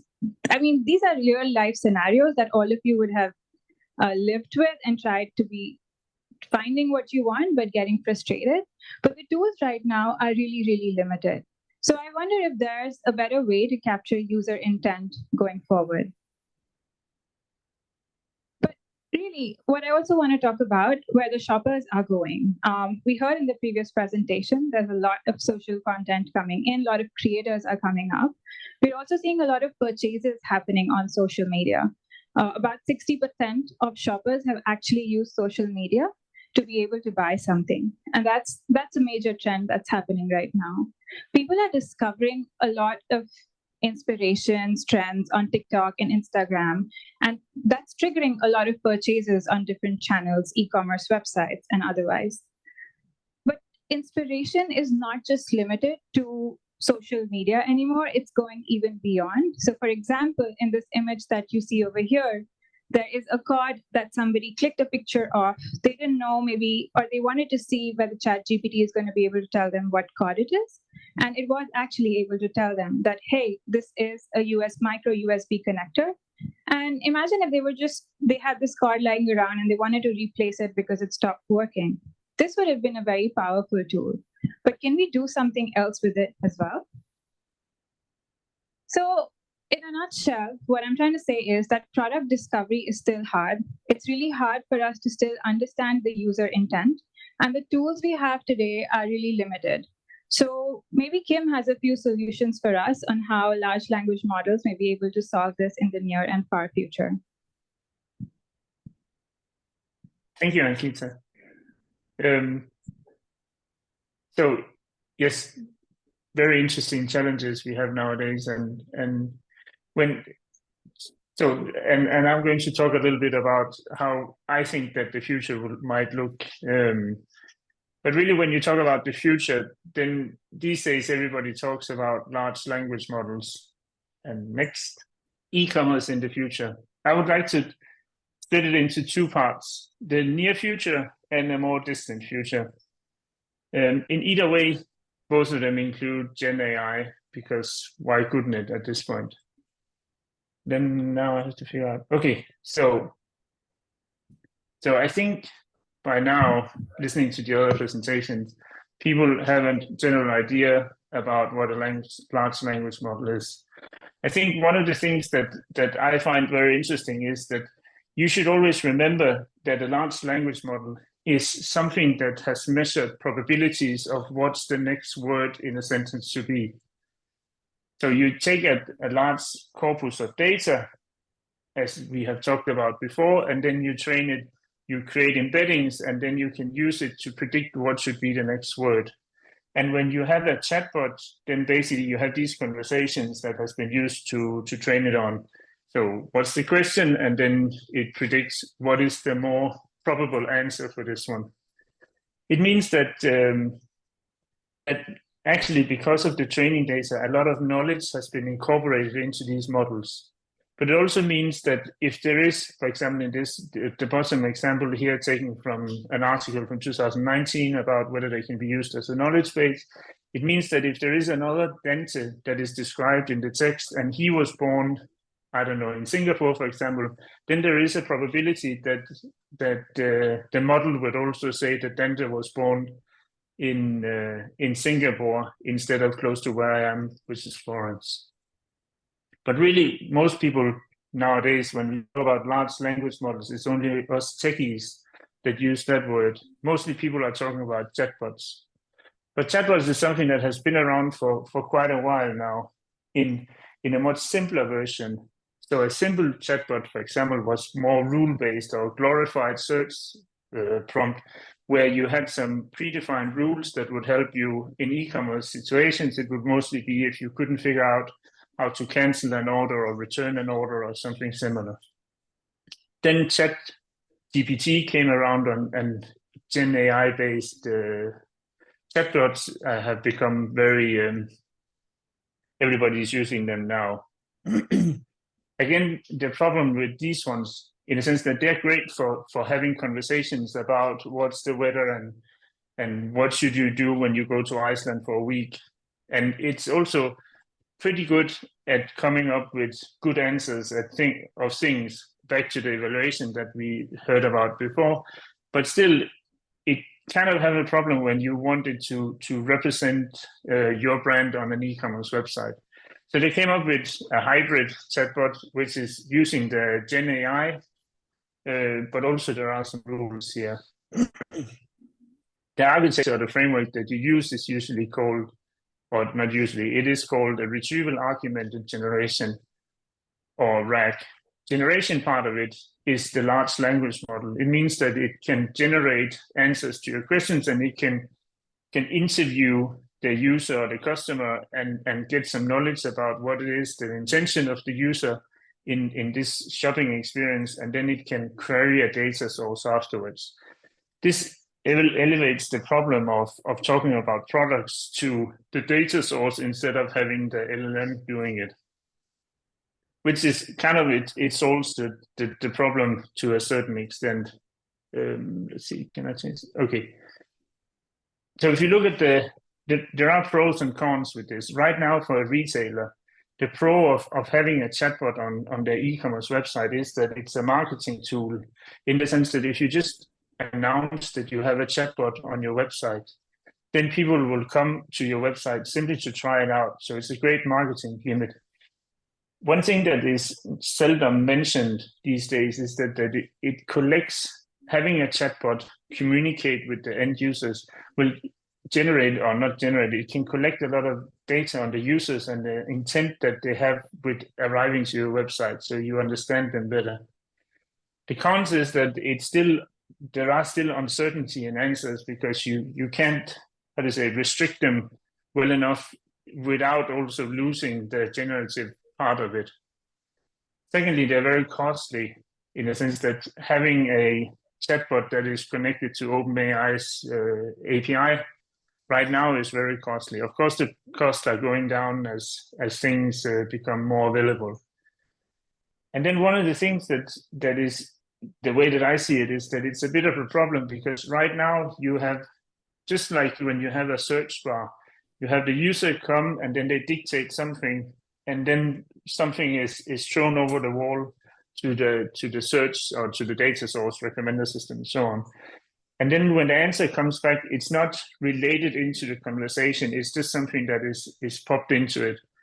Then you can add some more facets to your search and then going that way. But it's not really a two-way conversation. It's always one way. For the customer or the end user, of course, it's a better human connection. But if we think about what Ankita said before, it means that the customer actually, they don't want to spend too much time from arriving to the site to actually finding what they want. And having a chatbot, while it is fun and engaging in the beginning, probably will end up also be quite restricting in time, because you have to explain yourself in many ways. So one way of maybe integrating these two worlds, or create a better interface between the user intent and taste and the retailer's catalog, could be the following pipeline. And here I'll go through the slides again. So Ankita said a lot of the discovery of new fashion new products is being done on social media platforms like Instagram and TikTok and so on. Next slide. And when you have a picture like that, or you found an image of something you like, then it's not easy just to send it off to a website. But there are technology out there that can then extract products from these images and say, okay, so you have an image of a dress or a shoe or something like that, and then extract those items, clothes or accessories. But maybe you arrived to, you found a picture, but you wanted the sneakers to be red instead of green, or you wanted a dress with no sleeves, or while the image showed sleeves. So you can then use a multimodal search, which takes the input of the image, and then you can facet it in different ways, or say you want this or not this. And from my point of view, this is then where the chatbot can have use in when you arrive to a point where you as a user don't know how to explain anything more, but the system still have uncertainties, in a sense that you could say that probably it will be more intricate than this, but you could say the chatbot right now, or the system, doesn't know whether you're talking about the green sneakers or the green hat. And if it's unsure about what to show you, it can then come back and say, okay, but our system shows that there are uncertainties in what you're saying, so we're not clear. And then we could do clarifying questions instead of having, let's say, the chatbot first, and then you send it off, and then you get a result back. In a sense, so there would be a communication between the user and the system, and then the system would interview or communicate with the data source, and then go back and forth until there is a clear understanding on how it could be done. Of course, since I'm always focused on recommendations, this process, of course, is searching for intent, but what you really want to do is, of course, arriving to a point where you get personalized recommendations.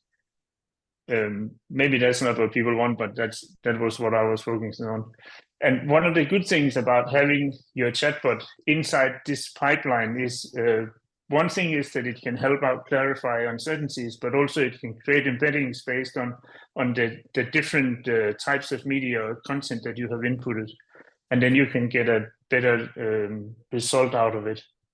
Another thing that LLMs can do for you is that they can take the input and the output recommendations, and then it can clarify or give you an explanation why it's showing these things, which possibly has nothing to do with the actual model, the recommender model, but it kind of links the things between and gives the customers a feasible explanation. Besides looking at what happens online or what happens while the customer is waiting at the website, e-commerce also have the possibility with large language models to create better product presentations. For example, you can already now, Shopify, for example, you can just take a picture of your product, and then you can auto-generate product descriptions, or you can even, you can do your description very shortly and say, can you make this better? And then the LLM will do that for you. It can also improve the images, saying that if you have a pair of winter boots that you're just standing on a table or with a white background, maybe that's not the most interesting image. It could generate you an image where it's where somebody is wearing it, walking through a snowstorm or similar. Also, because of the worldview of embeddings, of the large language models, means that possibly it can find connections between different types of clothes, find styles that maybe was due to, I don't know, some movements in some other part of the world that the people selling the products haven't thought about. And then again, it can improve recommendations because of the more detailed or embeddings with better signals in it. And these things, this is a lot of different components that I believe would be great to put into one pipeline to have in the near future, something that could be much better at communicating or interfacing between the customers and the retailers. If we take these different features of components and try to extrapolate those ones into a more distant future. And when I say near future and distant future, at the rate things are going, it could actually mean that near future is in January and distant future is somewhere later next year. But let's see how things are going. And I came up with two different examples that I thought could be interesting. When you talk about LLMs today and OpenAI and so on, it's mostly from the look of from the perspective of businesses adopting chatbots into their system or using the LLMs because of the cost and the trouble there is with it to make it work correctly. But let's say that in the future, near future, the price goes down and it becomes much more accessible.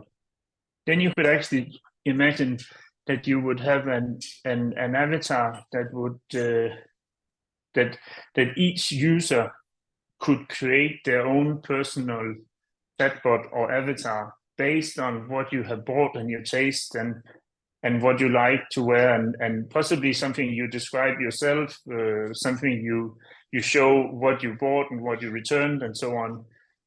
And these personal avatars could then roam the internet or go to your favorite e-commerce websites. And they could then negotiate or talk with the chatbots on their sites and figure out what product would be relevant for you as a user. One thing, the thing that could be great about that is that then the communication between the retailer and the customer is actually, as a put in a level where both of them are very clear about what's an embedding and taste and so on. It will also enable us to have privacy at a much higher level because these avatars could communicate embeddings, but without ever showing any personal information about the user. Of course, if you talk about personal information about a user as height and shoe size and so on, those ones have to be conveyed. But still, the privacy element could be much stronger.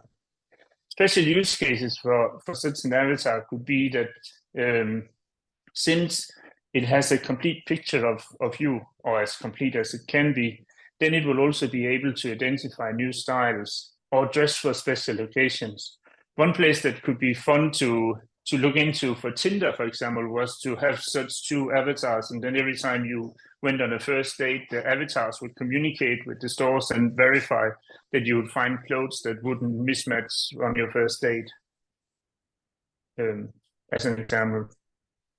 Another interesting future could be if we look at the same components as we looked at in the pipeline before, if we add, for example, the Apple's headset, which besides virtual reality would also enable augmented reality. And we have seen kind of shoes on tables that you can turn around. But what if you could wear these glasses and then you could go in front of a mirror and say, okay, I want to see how that t-shirt that I'm considering buying looks on me right now. That means that I can also say that not only I could solve the size problem because I know that I'm an XL in most brands, but if I buy a sweater, then my arms are usually longer than the length of the sweater. And if it's modeled correctly, then this augmented reality will also enable me to understand whether the arms of the clothes is long enough. On the flip side of it, it could also be, instead of you having an influencer's image to upload, you could say, can you, based on what I'm wearing right now, that the system can see in the mirror, can you find a t-shirt or a coat that I could put on top compared to what I'm wearing right now? And then they would use your clothes and then do the same pipeline. These are, of course, just two examples of what directions we could go in the sense that the possibilities are endless, but these were two examples that I thought could be interesting to look at.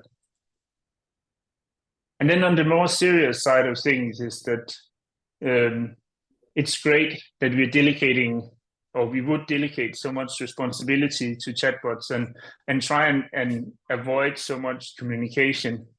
But one thing that we should be a bit careful about, if the future is as I'm predicting, because in the examples where I was talking about the personal avatar, then in that example, you will have the LLMs generate basically everything and communicate with each other.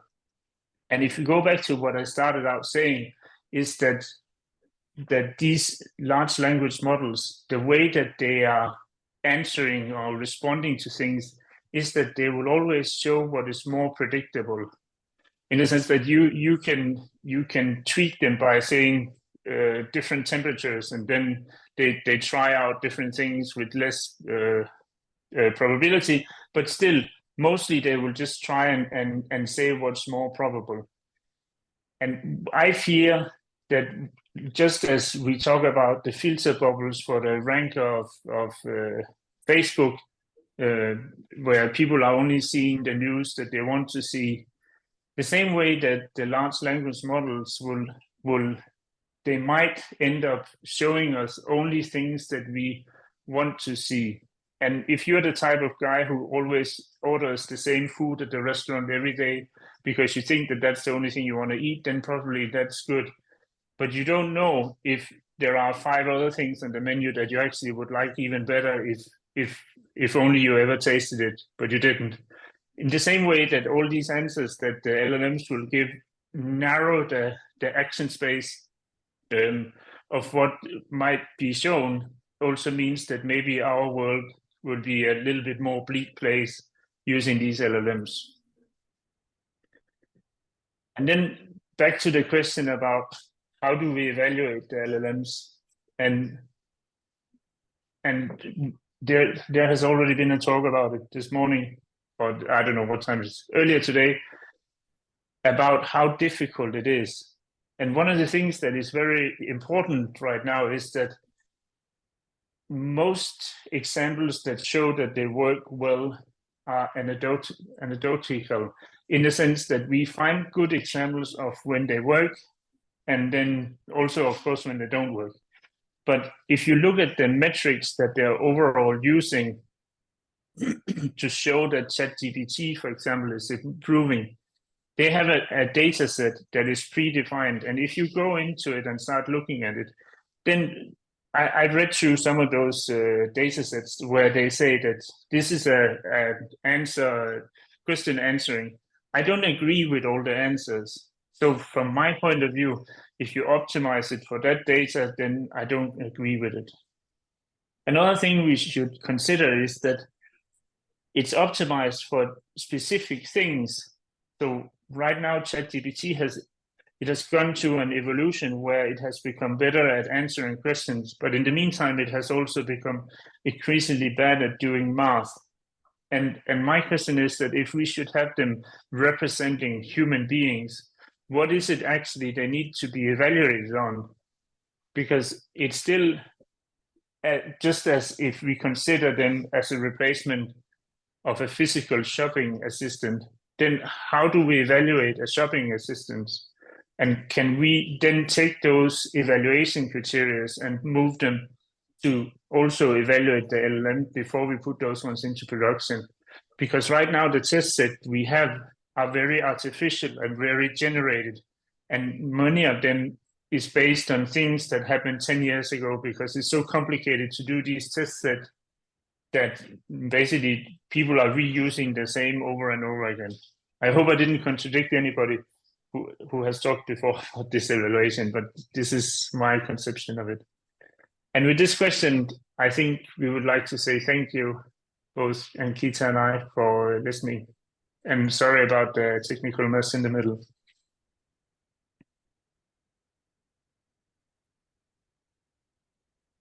I can just see an empty stage.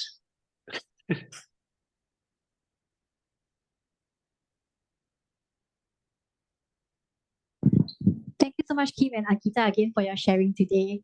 Thank you.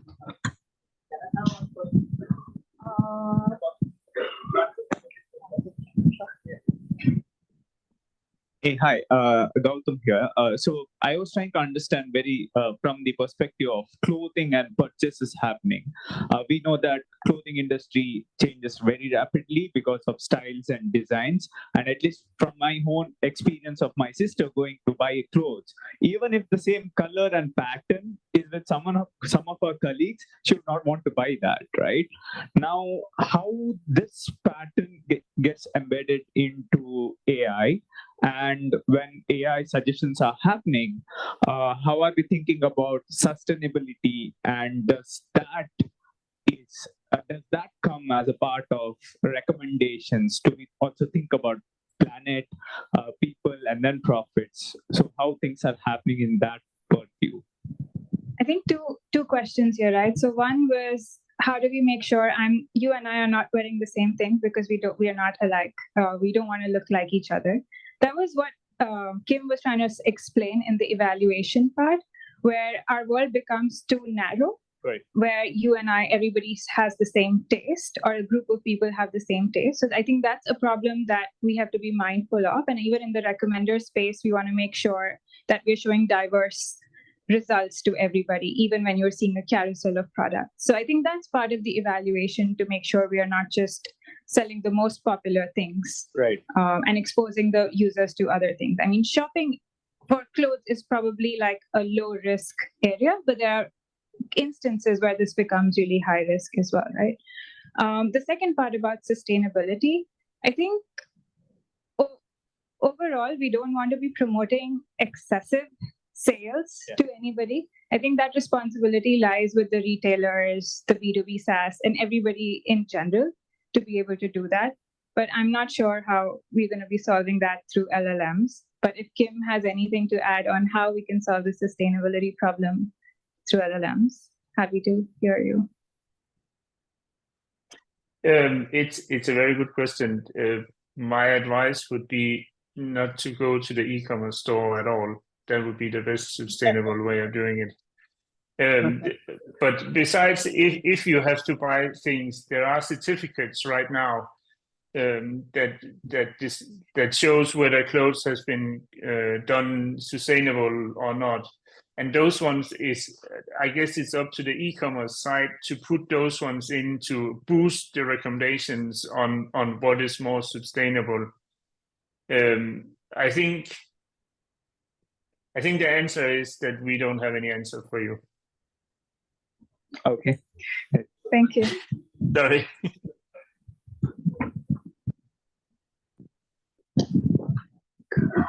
All right, next, let's give a warm welcome to the three teams from the recent AI Hackathon organized by NUS. Today we have Yvette Ang representing Team GlaucoSense, Tan Wan Rong representing Team AI Fish, Jonathan representing Team Genetics. Yongning and Nicholas from NUS will also be giving a short introduction about Best Entrepreneurship Society and Catalyst AI. Now let's find out how the teams composed of talented individuals harness the power of AI to address the various United Nations Sustainable Development Goals. Thank you.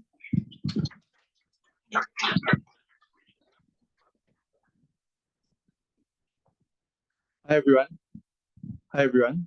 Thanks for having us here. I'm Yongning, the organizer of Catalyst X AI, an event that took place earlier this year from 13 to 15 of October. Catalyst X AI is not just any event. It's a 3-day overnight startathon that has seen many teams burning the midnight oil to ideate and code. This event, organized by the NUS Entrepreneurship Society, unfolded at NCS Group Hub. At NUS Entrepreneurship Society, our mission is to spearhead bigger and crazy initiatives to empower the next generations of entrepreneurs. The purpose of Catalyst X AI was to gather passionate individuals from tertiary institutions to collaborate and innovate using AI for social good, in line with the United Nations 17 Sustainable Development Goals.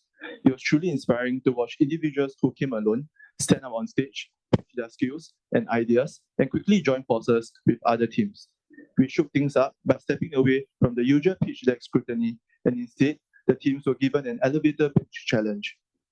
Each team had a tight 60 seconds to win the judges over for a shot at the finals. The energy and dedication they showed were nothing less than extraordinary.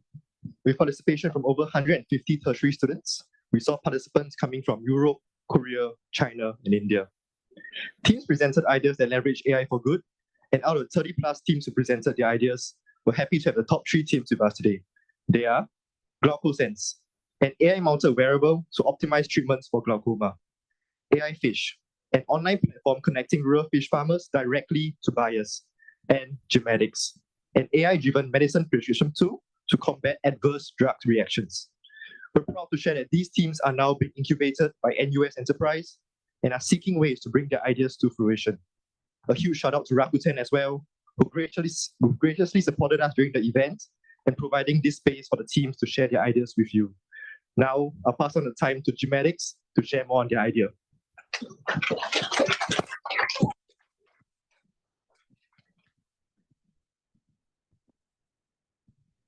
Hi everyone, my name is John. I'm from Team Genetics. Today I'll be talking about one of the biggest ticking time bombs in the healthcare industry, and that will be the medicine that we are taking every day.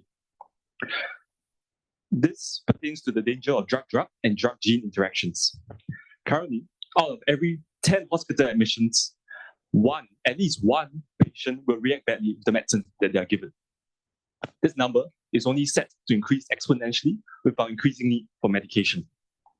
Already, more than half of our elderly population every day is taking more than 5 medications, some much more than that. With this volume of medication and the near infinite amount of ways in which medications can react with one another or with your unique genetics, it is simply impossible for doctors to reliably predict and prevent these adverse drug reactions from happening. As a result, in every prescription, there is a risk, and consequences of these drug reactions can be devastating. Organ failure, brain damage, and sometimes even death. Today, we have potentially solved this issue with our AI-guided drug prescription tool for clinicians. With this tool, we aim to customize prescriptions suited to your genetics, and more importantly, provide safer prescriptions for our patients. Let us see this in action. Jonas, an elderly with many chronic conditions. He buys a genetic test kit off the shelf, do a simple cheek swab, and then drop it off in a mailbox. His genetic data is extracted and uploaded onto the National Health Records, which are later used by physicians. Today, Jonas is here for his chronic consultation, and let's see him together. With the click of a button, you extract Jonas's past medical history and medications. Using data based on drug-drug and drug-gene interactions, our AI suggests an optimized prescription list tailored to Jonas's very own genes. Most of the drugs seems correct, so you click this button to select all. Upon selection, the prescription details are entered into Jonas's summary. Possible adverse reactions are highlighted and stratified for timely management, further reducing risks for Jonas. But you want to change the drug pravastatin. As you deselect it, the current prescription status turns orange to warn you of possible adverse reactions. Upon addition of rosuvastatin, a warning sign pops up and the status turns red to warn you of dangerous medications. You wonder why and you click on the button, only to find out that the drug you gave actually had very serious adverse reactions with another drug that he's on. You revert to the AI suggestion and you click print. You just prevented a severe bleed. All right, so now we'll talk about the overall pipeline, how we implement our project. So we utilize the multimodal approach. So we combine different AI models to perform complex tasks. So the first one we use is an AI drug prescription assistant. So what it does is backed by deep neural network. You have the ability to model complex non-linear relationship between the genome and the drug features. And it can provide a certain level of explainability for the output. On the other hand, we also want to model the drug-drug interaction as a set of constraints generated as a set of constraints. So using this set of constraints, we can generate a tailored solutions on what are the type of drugs that we want to prescribe to our patients. Yeah. Finally, our model also has a fine-tuning capability. So what this means is that it is able to continuously learn from the clinician's prescriptions and also retrospectively learn the drug-drug interaction from past data. And this allows us to learn more about the drug-drug interaction and contributes to our current knowledge, and will also be able to improve on further performance of the model in terms of accuracy and precision. Now, to conclude, I'd like to leave the audience with one lasting thought. As the global healthcare scene continues to advance, be it with novel treatment strategies, more advanced drugs, or just making healthcare more accessible to the masses, there are two fundamental principles that persist within medicine. Number one, it is the need for medicine to be administered in a precise manner for it to be ultimately effective. And number two, and perhaps more importantly, is the trust. The trust that patients place in doctors, as well as the medications that they give, believing that it will provide more benefit rather than harm. And as of now, these are two aspects that we still need to continually do better in. And let us harness the power of AI to do better in this and to champion for better healthcare for our patients in the future. Thank you.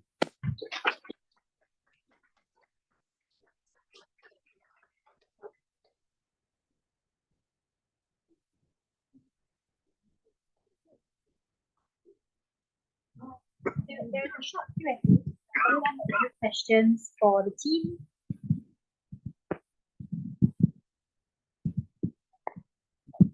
Hey, how do you get access to the gene data?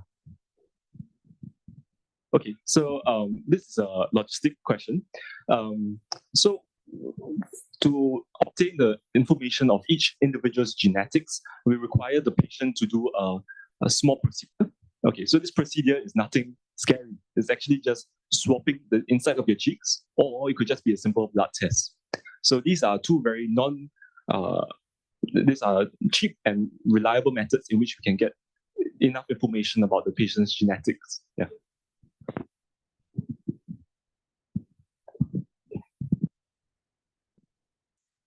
How many types of biomarker you can extract from the blood test? Okay, so this is a very good question. This is a very technical question. So with regards to the genetic biomarkers, actually there is no limits, right? I say so because this depends on the comprehensiveness of the test.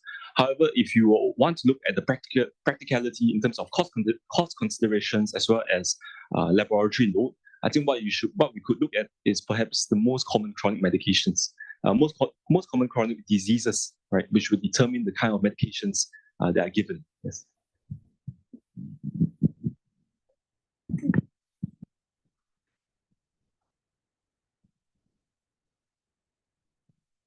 When you see it like the gene and the drug interaction, right?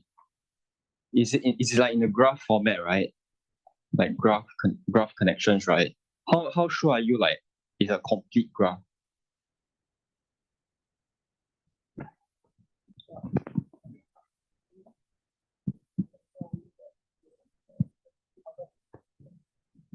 Well, I think from a AI engineer perspective, I think there's no way you can actually say that your data set is complete, right? There will always be things that set cannot cover.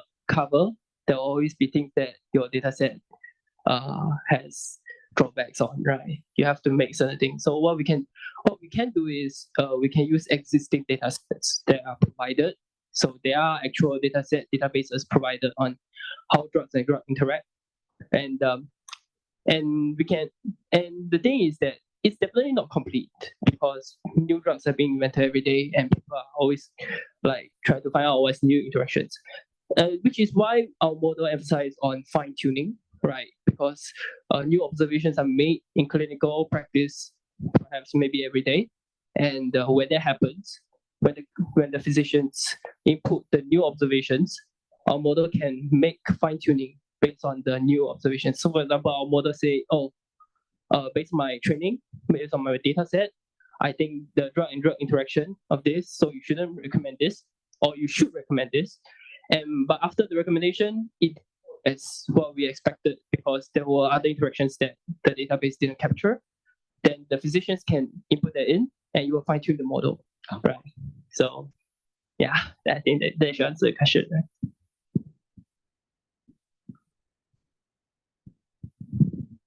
I think it would be a good idea that if you can work with big pharmaceutical companies, yeah, because I think they have all types of drug information and ingredients. one last question, then thank you so much. Similar to one of the other questions that was asked, how do you prevent hallucinations and misinformation and safeguards and guardrails? Sorry, do you mind repeating your question? Sure. So how do you prevent hallucinations and from the AI model that are right now people have to be careful of, especially since it's a medical healthcare environment? How do you safeguard against the hallucinations?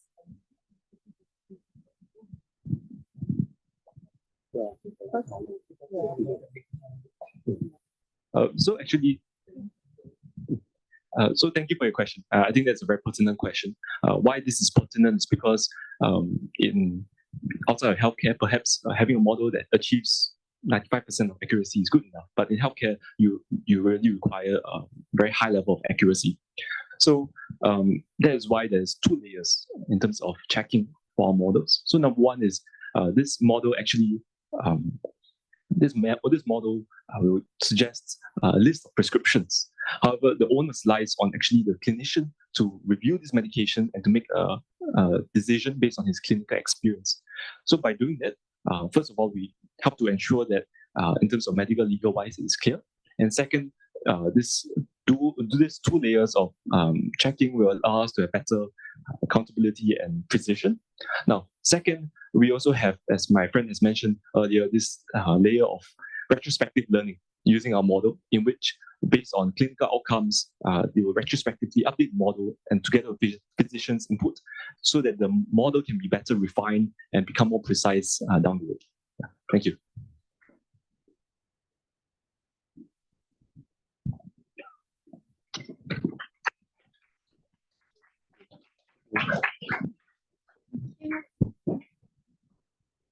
All right, thank you so much. So we'll just prepare for the next group.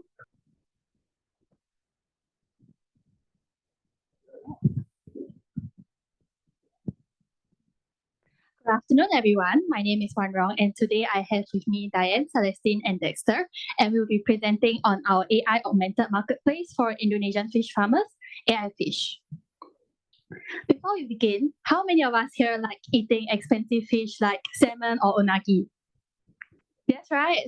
Okay, I do too, but it's really very expensive, right? So I was really surprised during my last trip to Indonesia when I saw all these expensive fish being discarded on the grounds of their fish markets. In fact, 30% of all seafood caught by Asian fishers are wasted each year. Those in the industry, typically consisting of farmers from rural villages, struggle to make ends meet as they are simply unable to profit off their trade. The harsh reality is that 1 in 5 farming families live below the poverty line. A stark contrast to the value their produce holds in international markets. So, what exactly is wrong with the fishing industry in Indonesia? Well, the problem faced is multifaceted, but there are 3 aspects. So firstly is the lack of market access for small-scale fishermen.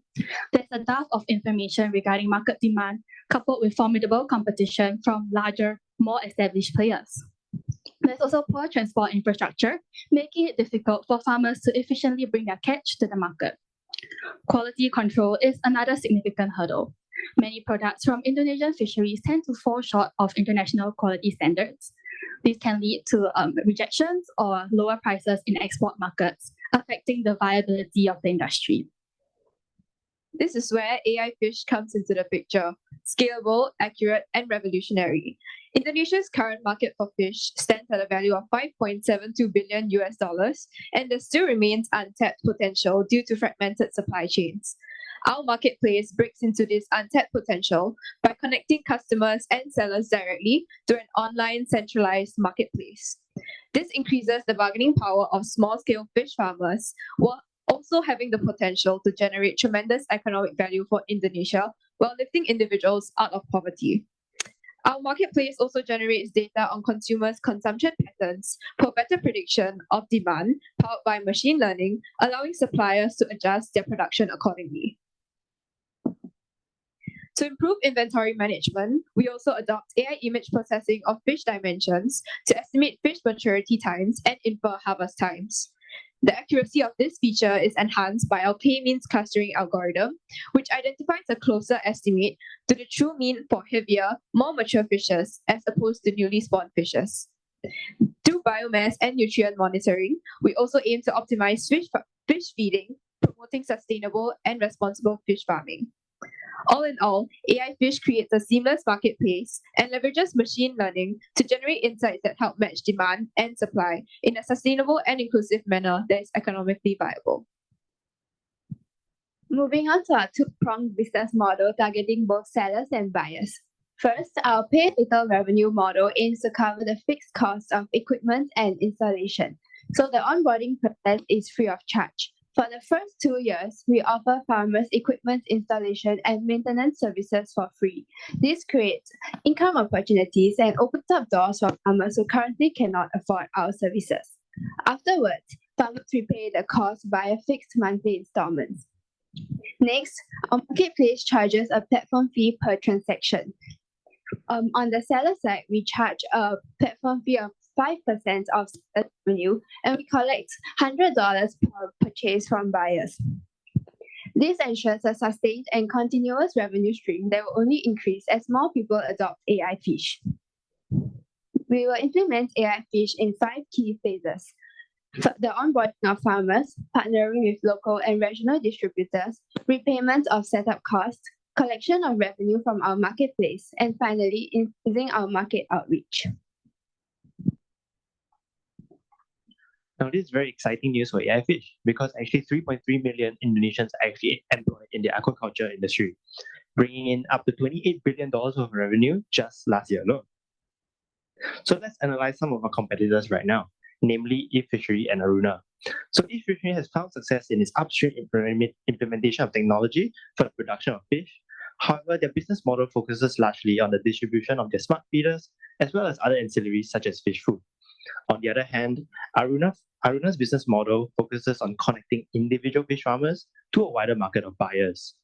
This is where the shortcomings of eFishery and Aruna puts us in a favorable position to deploy our technology in both the upstream implementation and downstream implementation for the production and distribution of fish.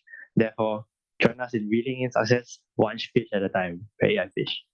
We will now be accepting any questions that you guys have.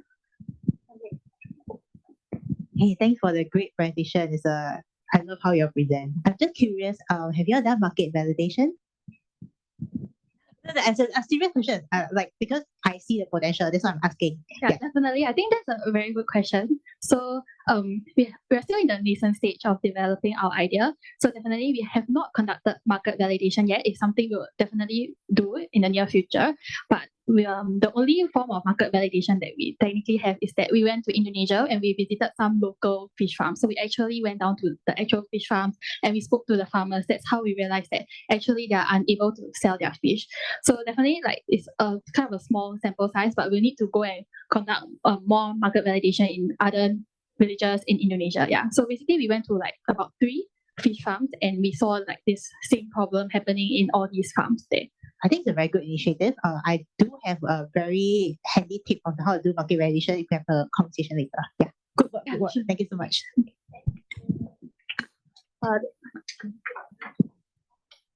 Does anyone else have any other questions?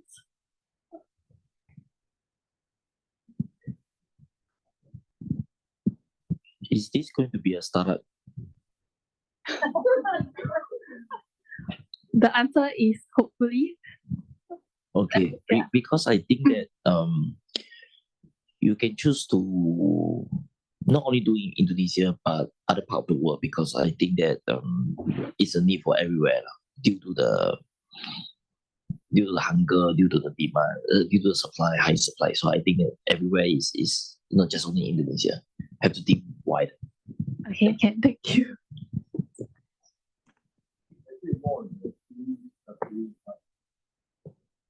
Okay, so we adopted k-means clustering. Okay, sorry. Because we wanted to ensure that to estimate fish biomass when they are mature, it's better to use that algorithm that basically creates clusters. Because we recognize that in the pool of fishes that are present in Indonesia, definitely there are newly spawned fishes who will have a mass which is obviously smaller than more mature fishes. So to better estimate when fish will be mature, it's usually when they are of heavier masses. So if we do not adopt the k-means clustering algorithm, we are actually taking a mean of the biomass of fish that is inaccurate. So if we adopt that algorithm, it will help farmers better estimate when is a better estimate of harvest times, basically when fish biomass is more mature. Does that answer your question?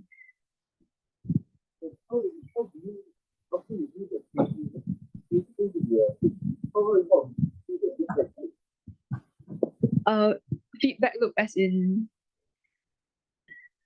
okay, because I think perhaps to address your question, like we will definitely use from the AI image processing, we get the dimensions of the fish, and from the dimensions of the fish, we can better estimate the mass of the fish. And so from there, we have an existing data set, and we'll be able to conduct the k-means clustering. Thank you. Right, so then we'll move on to the next group. Thank you.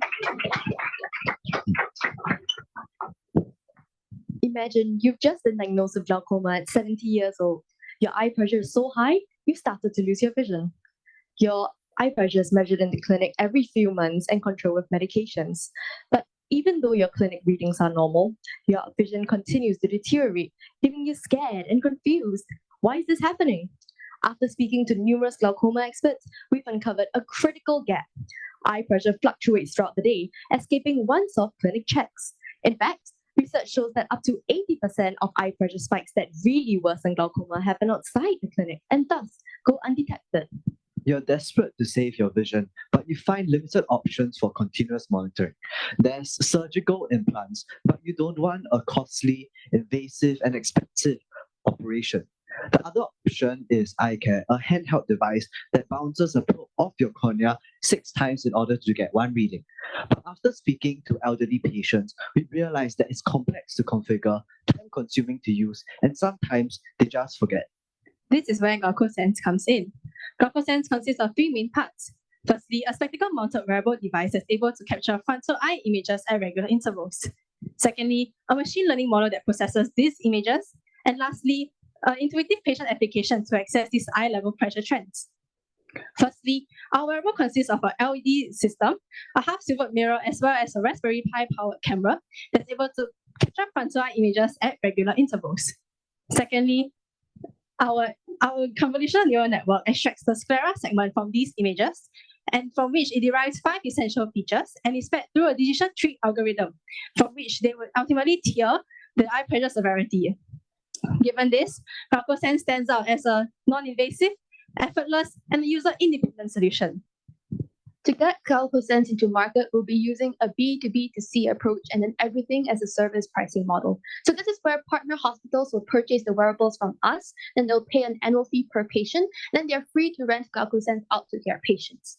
So assuming we only have with this is where GlaucoSense is able to rent out so this is where hospitals are able to rent GlaucoSense out for 2 months for the same price that eye care would cost to be rented out for 3 weeks. So this translates into huge cost savings for both patients and hospitals alike. And with $7 million USD worth in terms of our serviceable obtainable market, this GlaucoSense does have a lot of potential. And assuming we only capture 20% of local glaucoma patients, this is where we estimate to have at least $5 million USD in cumulated profits on a 40% margin 5 years into production. So after we have established ourselves locally, this is where we'll also seek to expand regionally and as well in order to broaden our impact and also reach more patients. So in terms of regional expansion, neighboring countries in Southeast Asia are also facing extremely high glaucoma incidence rates with projected 12 million patients in the next 2 decades. And with these kinds of figures, it shows that GlaucoSense does have a need in the region.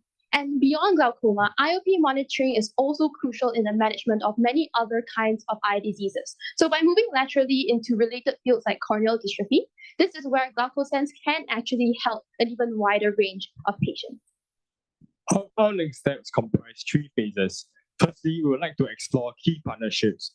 Currently, we are working with our doctor mentors from Tan Tock Seng on a study protocol along with AI ML experts. Concurrently, with the support of NUS Hanger, we will develop target efforts towards developing a minimally viable product.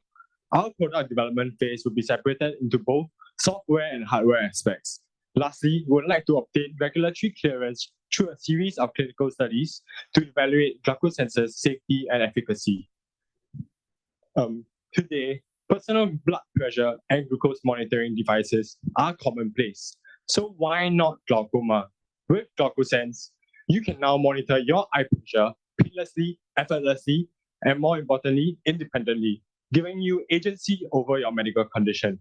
For doctors, these continuous eye pressure trends allow them to complement sporadic clinic measurements, allowing them to give treatment that is more personalized, timely, and effective. Altogether, GlucoSense can help achieve our vision for a future where blindness is preventable. Thank you. Yeah. If you're interested to find out more, please come look for us, and we're interested to collaborate as well. Thank you.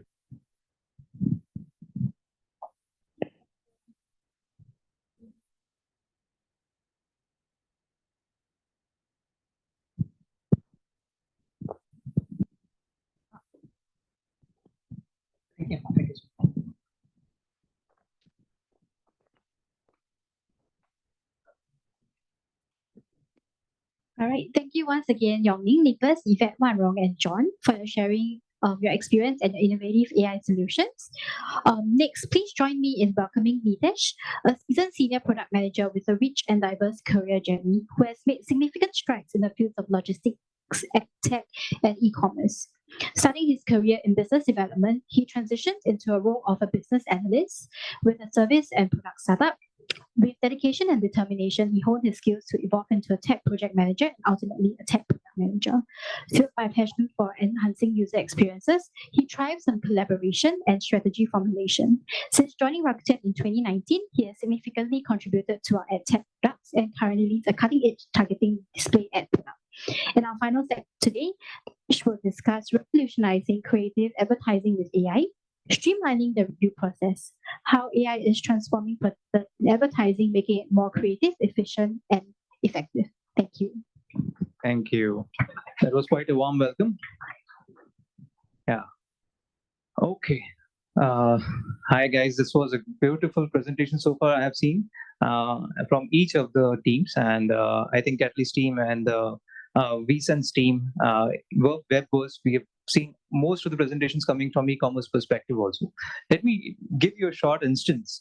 Few years back, while I was in one of the event called as GITEX, I'm not sure if anyone know about it, but GITEX is a tech largest technical event, tech conference kind of event, which happens in the Gulf region.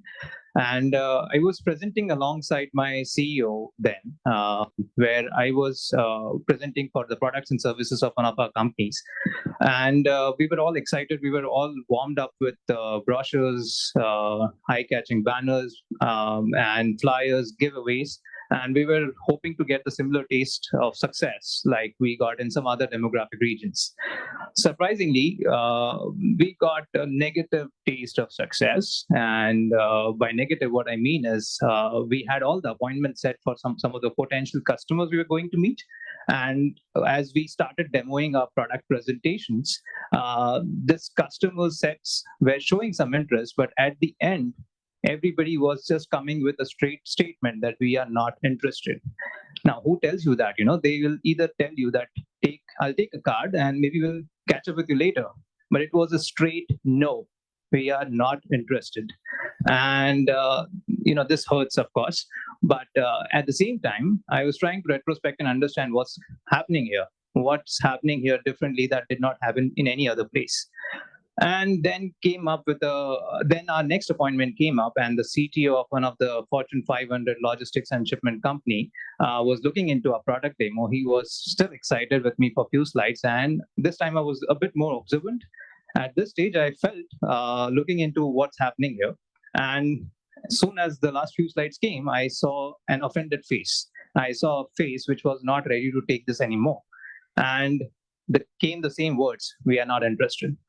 And surprisingly, I was just ready to ask the same question to him: What happened here? Is our product not fit for this market? Is our product killing something? Is it already being used here? And the question was, you're using a symbol, you're using a sign which is not so well taken by the locals here. Now, that was a big shock to us because we have printed hundreds of brochures, we have printed hundreds of banners, and all of this had the same image. I'll not go in deep what exactly was the symbol, but this was a valuable lesson for us to understand that if we would have screened it, if we would have reviewed this content by a local partner, we would have avoided making such a damage to our brand, making such a damage to our company. So similarly at Rakuten, there is a team of gatekeepers, there is a team of screening people, review team, which puts in their day in, day out to make sure any kind of content that is pushed in this marketplace is not offending anyone, is not damaging Rakuten's image. And today, I'm going to present to you what our creative review process is all about and how we are going to help our review team with AI. So let me start over. So in our agenda today, I'll just give you a short introduction of GATD. I think I've been very well introduced. I'll not give any more introduction about myself, but our team is a global ad technology department team, which is working out across different regions from Singapore, China, India, and Japan. So I'll give a short history about that, then a Rakuten history, and we'll give some information on how the ads at Rakuten work. Then the creative review process in Rakuten, challenges with the current process, some of the solution sets, and the use cases along with it. A short information on the group. We are working with a mission to improve the profitability for Rakuten as well as our sellers. And our core roles in this group includes product design and management as well as engineering. So these are the teams which sits across all the 4 geographies that I was talking about. Let me move on to the next slide. So let me go in short about Rakuten's history. If you are not aware, Rakuten started in 1997 with only 13 shops. But I think that's more than enough for any startup to start with. With 13 shops, $2,800, Rakuten was very low at the early stages. But in 2021, in the 25th year, Rakuten surpassed 5 trillion yen mark, which is basically 33.4 billion USD revenue, and which has more than 56,000 shops and 360 million items sold online. Now, along with this, what we are seeing is there are shops increasing, like not like before COVID, and after COVID, everyone is going online, everyone is selling online. So it's an ever-growing marketplace, and one of the key and crucial part for any marketplace seller is to make sure that they can reach to their potential consumers with the help of advertising. So we're going to deep dive into a bit more about advertising now. So ads at Rakuten comes with the purpose of increasing the visibility for any of the items, any of the shops, increasing the sales, and letting the sellers know that they can analyze and optimize their strategies to improve their sales within the marketplace. And Rakuten has got 2 sites of ad buyers right now. One of the sites is ad business, which is Rakuten's own ad business. Rakuten provides its own ad products to Rakuten sellers. So basically, ad products within Ichiba, which is Rakuten's its own marketplace site, or Rakuten Travel Hotel, or any other group Rakuten sites. And then there is Rakuten Marketing, where it allows the sellers to market to external sellers, external media platforms, inclusive of Meta, Facebook, Meta, Insta, or any other kind of online social media platforms which you have heard about. So now, if we take a look at why do marketers or do advertisers need marketing, they basically go into the either funnel. So either funnel is basically a funnel where people are seeking either new customers, they are seeking either interest, generating interest, or trying to get more conversions. So in our marketplace, mostly all the merchants use combination of ad products. They just don't use one single ad product. They use products which can help them gain more impressions, or gain more clicks, or gain more conversions. So let me move on to the next part. So now let's talk about the ad services in Rakuten Ichiba. There are different types of ad services. One is a display ad, which if we look into the physical advertisement, it's more like a billboard ad that we see across the street. Then there are news ads, and then there are programmatic ads. Programmatic ads are basically automated processed ads where you do not need to create frames, you do not need to create any kind of ads, and there is dynamically ad delivery happening across different ad locations. And under programmatic ads, we can look at there are different types of ads again: search ads, coupon ads, conversions ads, and targeted display ads, and SNS, social networking site ads. Now, I'll not go deeper into this because the topic is more related with creative review process. So let me deep dive into it next. And we will focus on to display ads and targeting display ads. Here is where we are basically pushing or asking merchants to submit manual creatives. So what is manual creative submission? I think some of us have seen automated creative generation also, but most of the merchants have their own marketing agencies. And in some cases, some of the merchants prefer to create their own creatives because as we did some mistake in the past with our previous organization, the infographics were not correct, but if it would have been reviewed, those were the correct designs for us. So manual creatives somehow looks like this. There are different kinds of formats, templates, and each of the ad follows a specific format like a headline, text, image, logo. And then what Rakuten helps is it asks the sellers to input specific informations on each of the specific format. So it will ask the merchants to input the text, it will ask the merchant to input the images, logos, and create an ad out of it. As all of this information is provided by with human assistance, there is a potential possibility that there can be some kind of mistake that we made in the past also. So it is necessary to check all such creatives under some guidelines, which has been done by the creative review process right now. So let me move on to the process itself. So how does it work is stores basically get a creative guideline, and based on those guidelines, they submit a creative, and the quality team judges those creatives. So when they judge this creative, they basically either give a pass. Pass means it is acceptable for delivery, or they don't pass it, and it goes back to the merchant for resubmission. So this is a reiterative process for the merchants if there is any kind of creative which is not passed to the gatekeepers. Now, how does the review process work? So this is a common review process across all media platforms, inclusive Google, Yahoo, Rakuten. So any kind of creative which is submitted, it goes to the review stage for pending status, where the creatives are getting reviewed by the first layer of reviewers. Then it goes to the next layer as well. If a reviewer is not sure that the creative is acceptable following the guideline, they can pass it on to the next reviewer as well. And once the reviewers are satisfied, they'll approve the creative. Note here that approved creative does not mean that the creatives cannot be rejected again. They can still be rejected and moved out of the delivery if there is any kind of issues found in the marketplace environments overall. And if the creatives are not approved, they are rejected and passed back to the merchant. So these are like 4 stages of creative review process. And just to give a very high level understanding, in Rakuten itself, there are more than 200,000 creatives submitted every year. And out of those 200,000 submitted creatives, there are more than 100,000 creatives that are rejected every year. So it's a big job. It's a big team who works behind it. And let's take an example right now. So if I may ask any of you, what do you guys see right now? What's this advertisement about? Great. Shampoo product ad. Yes, you're correct. What else do you see? Why would you buy this ad? Why would you buy this product? Yes. And? Exactly. All the 3 points that I thought about. So yeah, any shampoo that makes me a superstar overnight, I would love to buy it. Would you not? But let's see what the review teams see on this. Okay.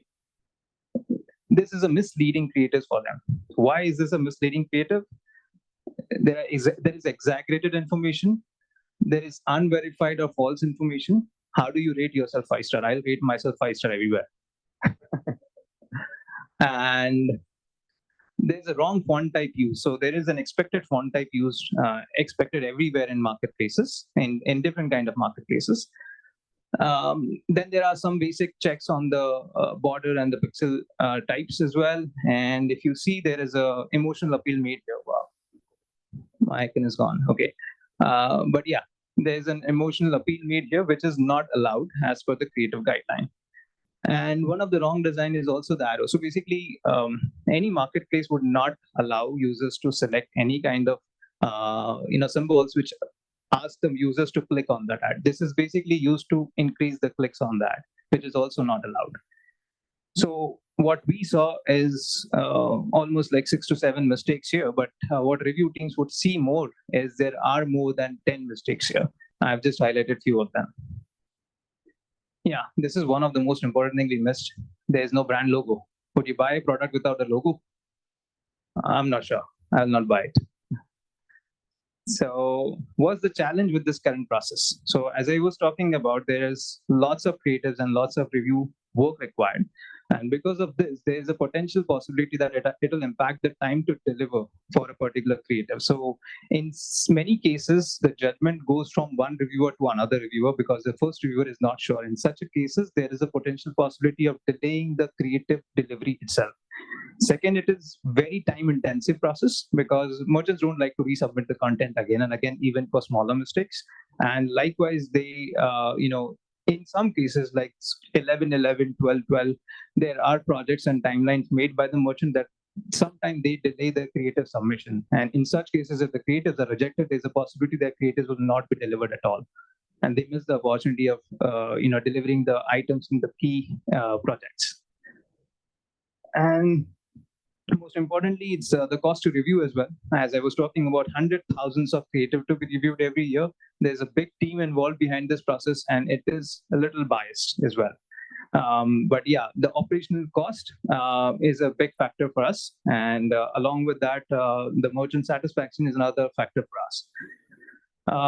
More than 50 guidelines, I would say more than 100 guidelines are there right now to review one single creative, but more than 50 essential guidelines are getting used as of the case. So our solution is basically AI-nization. What we are doing now is we are making sure that we help the reviewers with supplementary score, review score.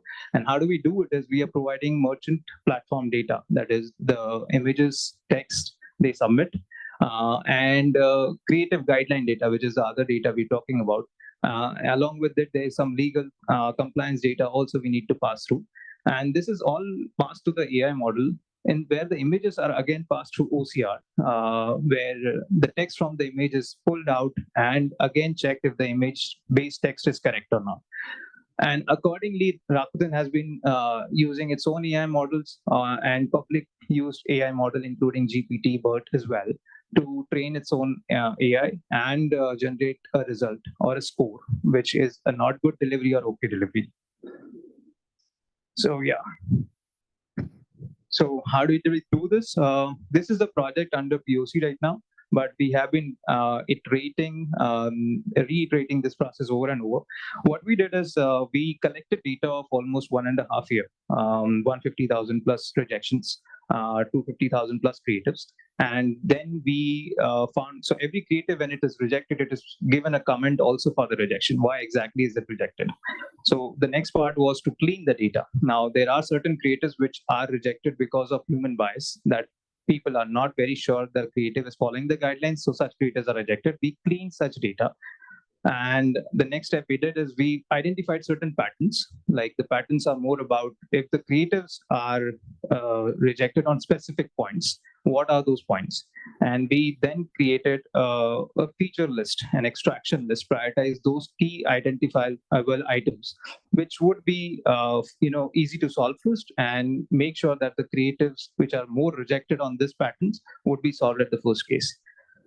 So almost there are 13 plus checks and guidelines which have been identified in this key feature identification. And we started training our AI based out of this.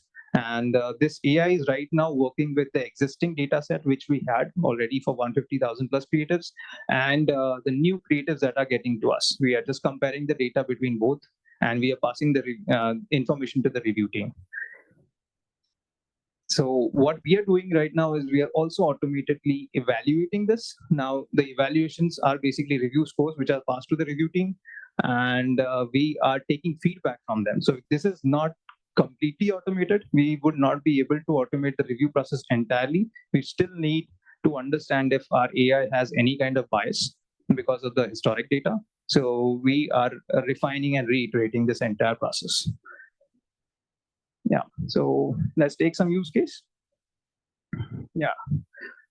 So some of the images that are allowed and not allowed, it's not like you cannot advertise an underwear in an e-marketplace. You can. The only thing is what kind of designs are allowed is passed to the AI page filter. So currently our AI is looking into adult score for the review process, but it is also capable of finding violence score and gross score.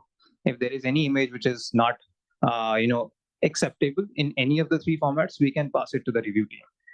And if any of these things are highlighted by the AI, it's not good, then it is marked as it cannot be advertised and shared as a complimentary information to the reviewers. Yeah, so this is one of the use case. Let's take another use case, our superstar product.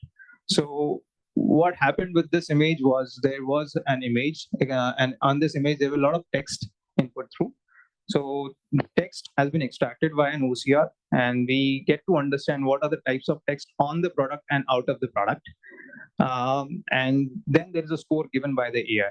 The score is given for if there is any kind of parameter that is not not good, then it will be just highlighting that parameter specifically. And so this is where we are using automated text extraction. We are checking this text along with the guideline that we have, and then we are giving a compliance check or raising a flag. So our aim is to cut down the operation cost by almost 50% and make sure that we have ability to review more creatives, to take more items to be reviewed. And our aim is also to make sure that we reduce the time to delivery by 50% again. So this is what the entire product is aiming to do. So that's it from my side for today. If there is any Q&A, please feel free to ask.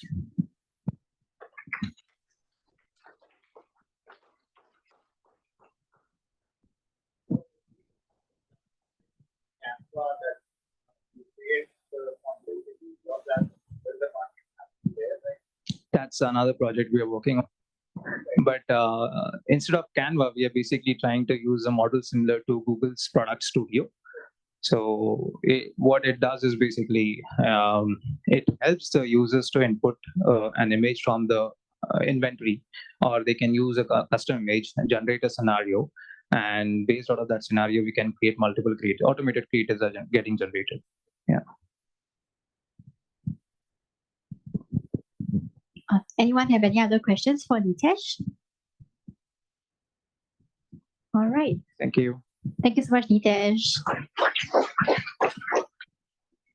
So thank you everyone once again for attending our RTC today. That's the end of our conference today. I hope you enjoyed. We hope to host you again next year. Thank you so much.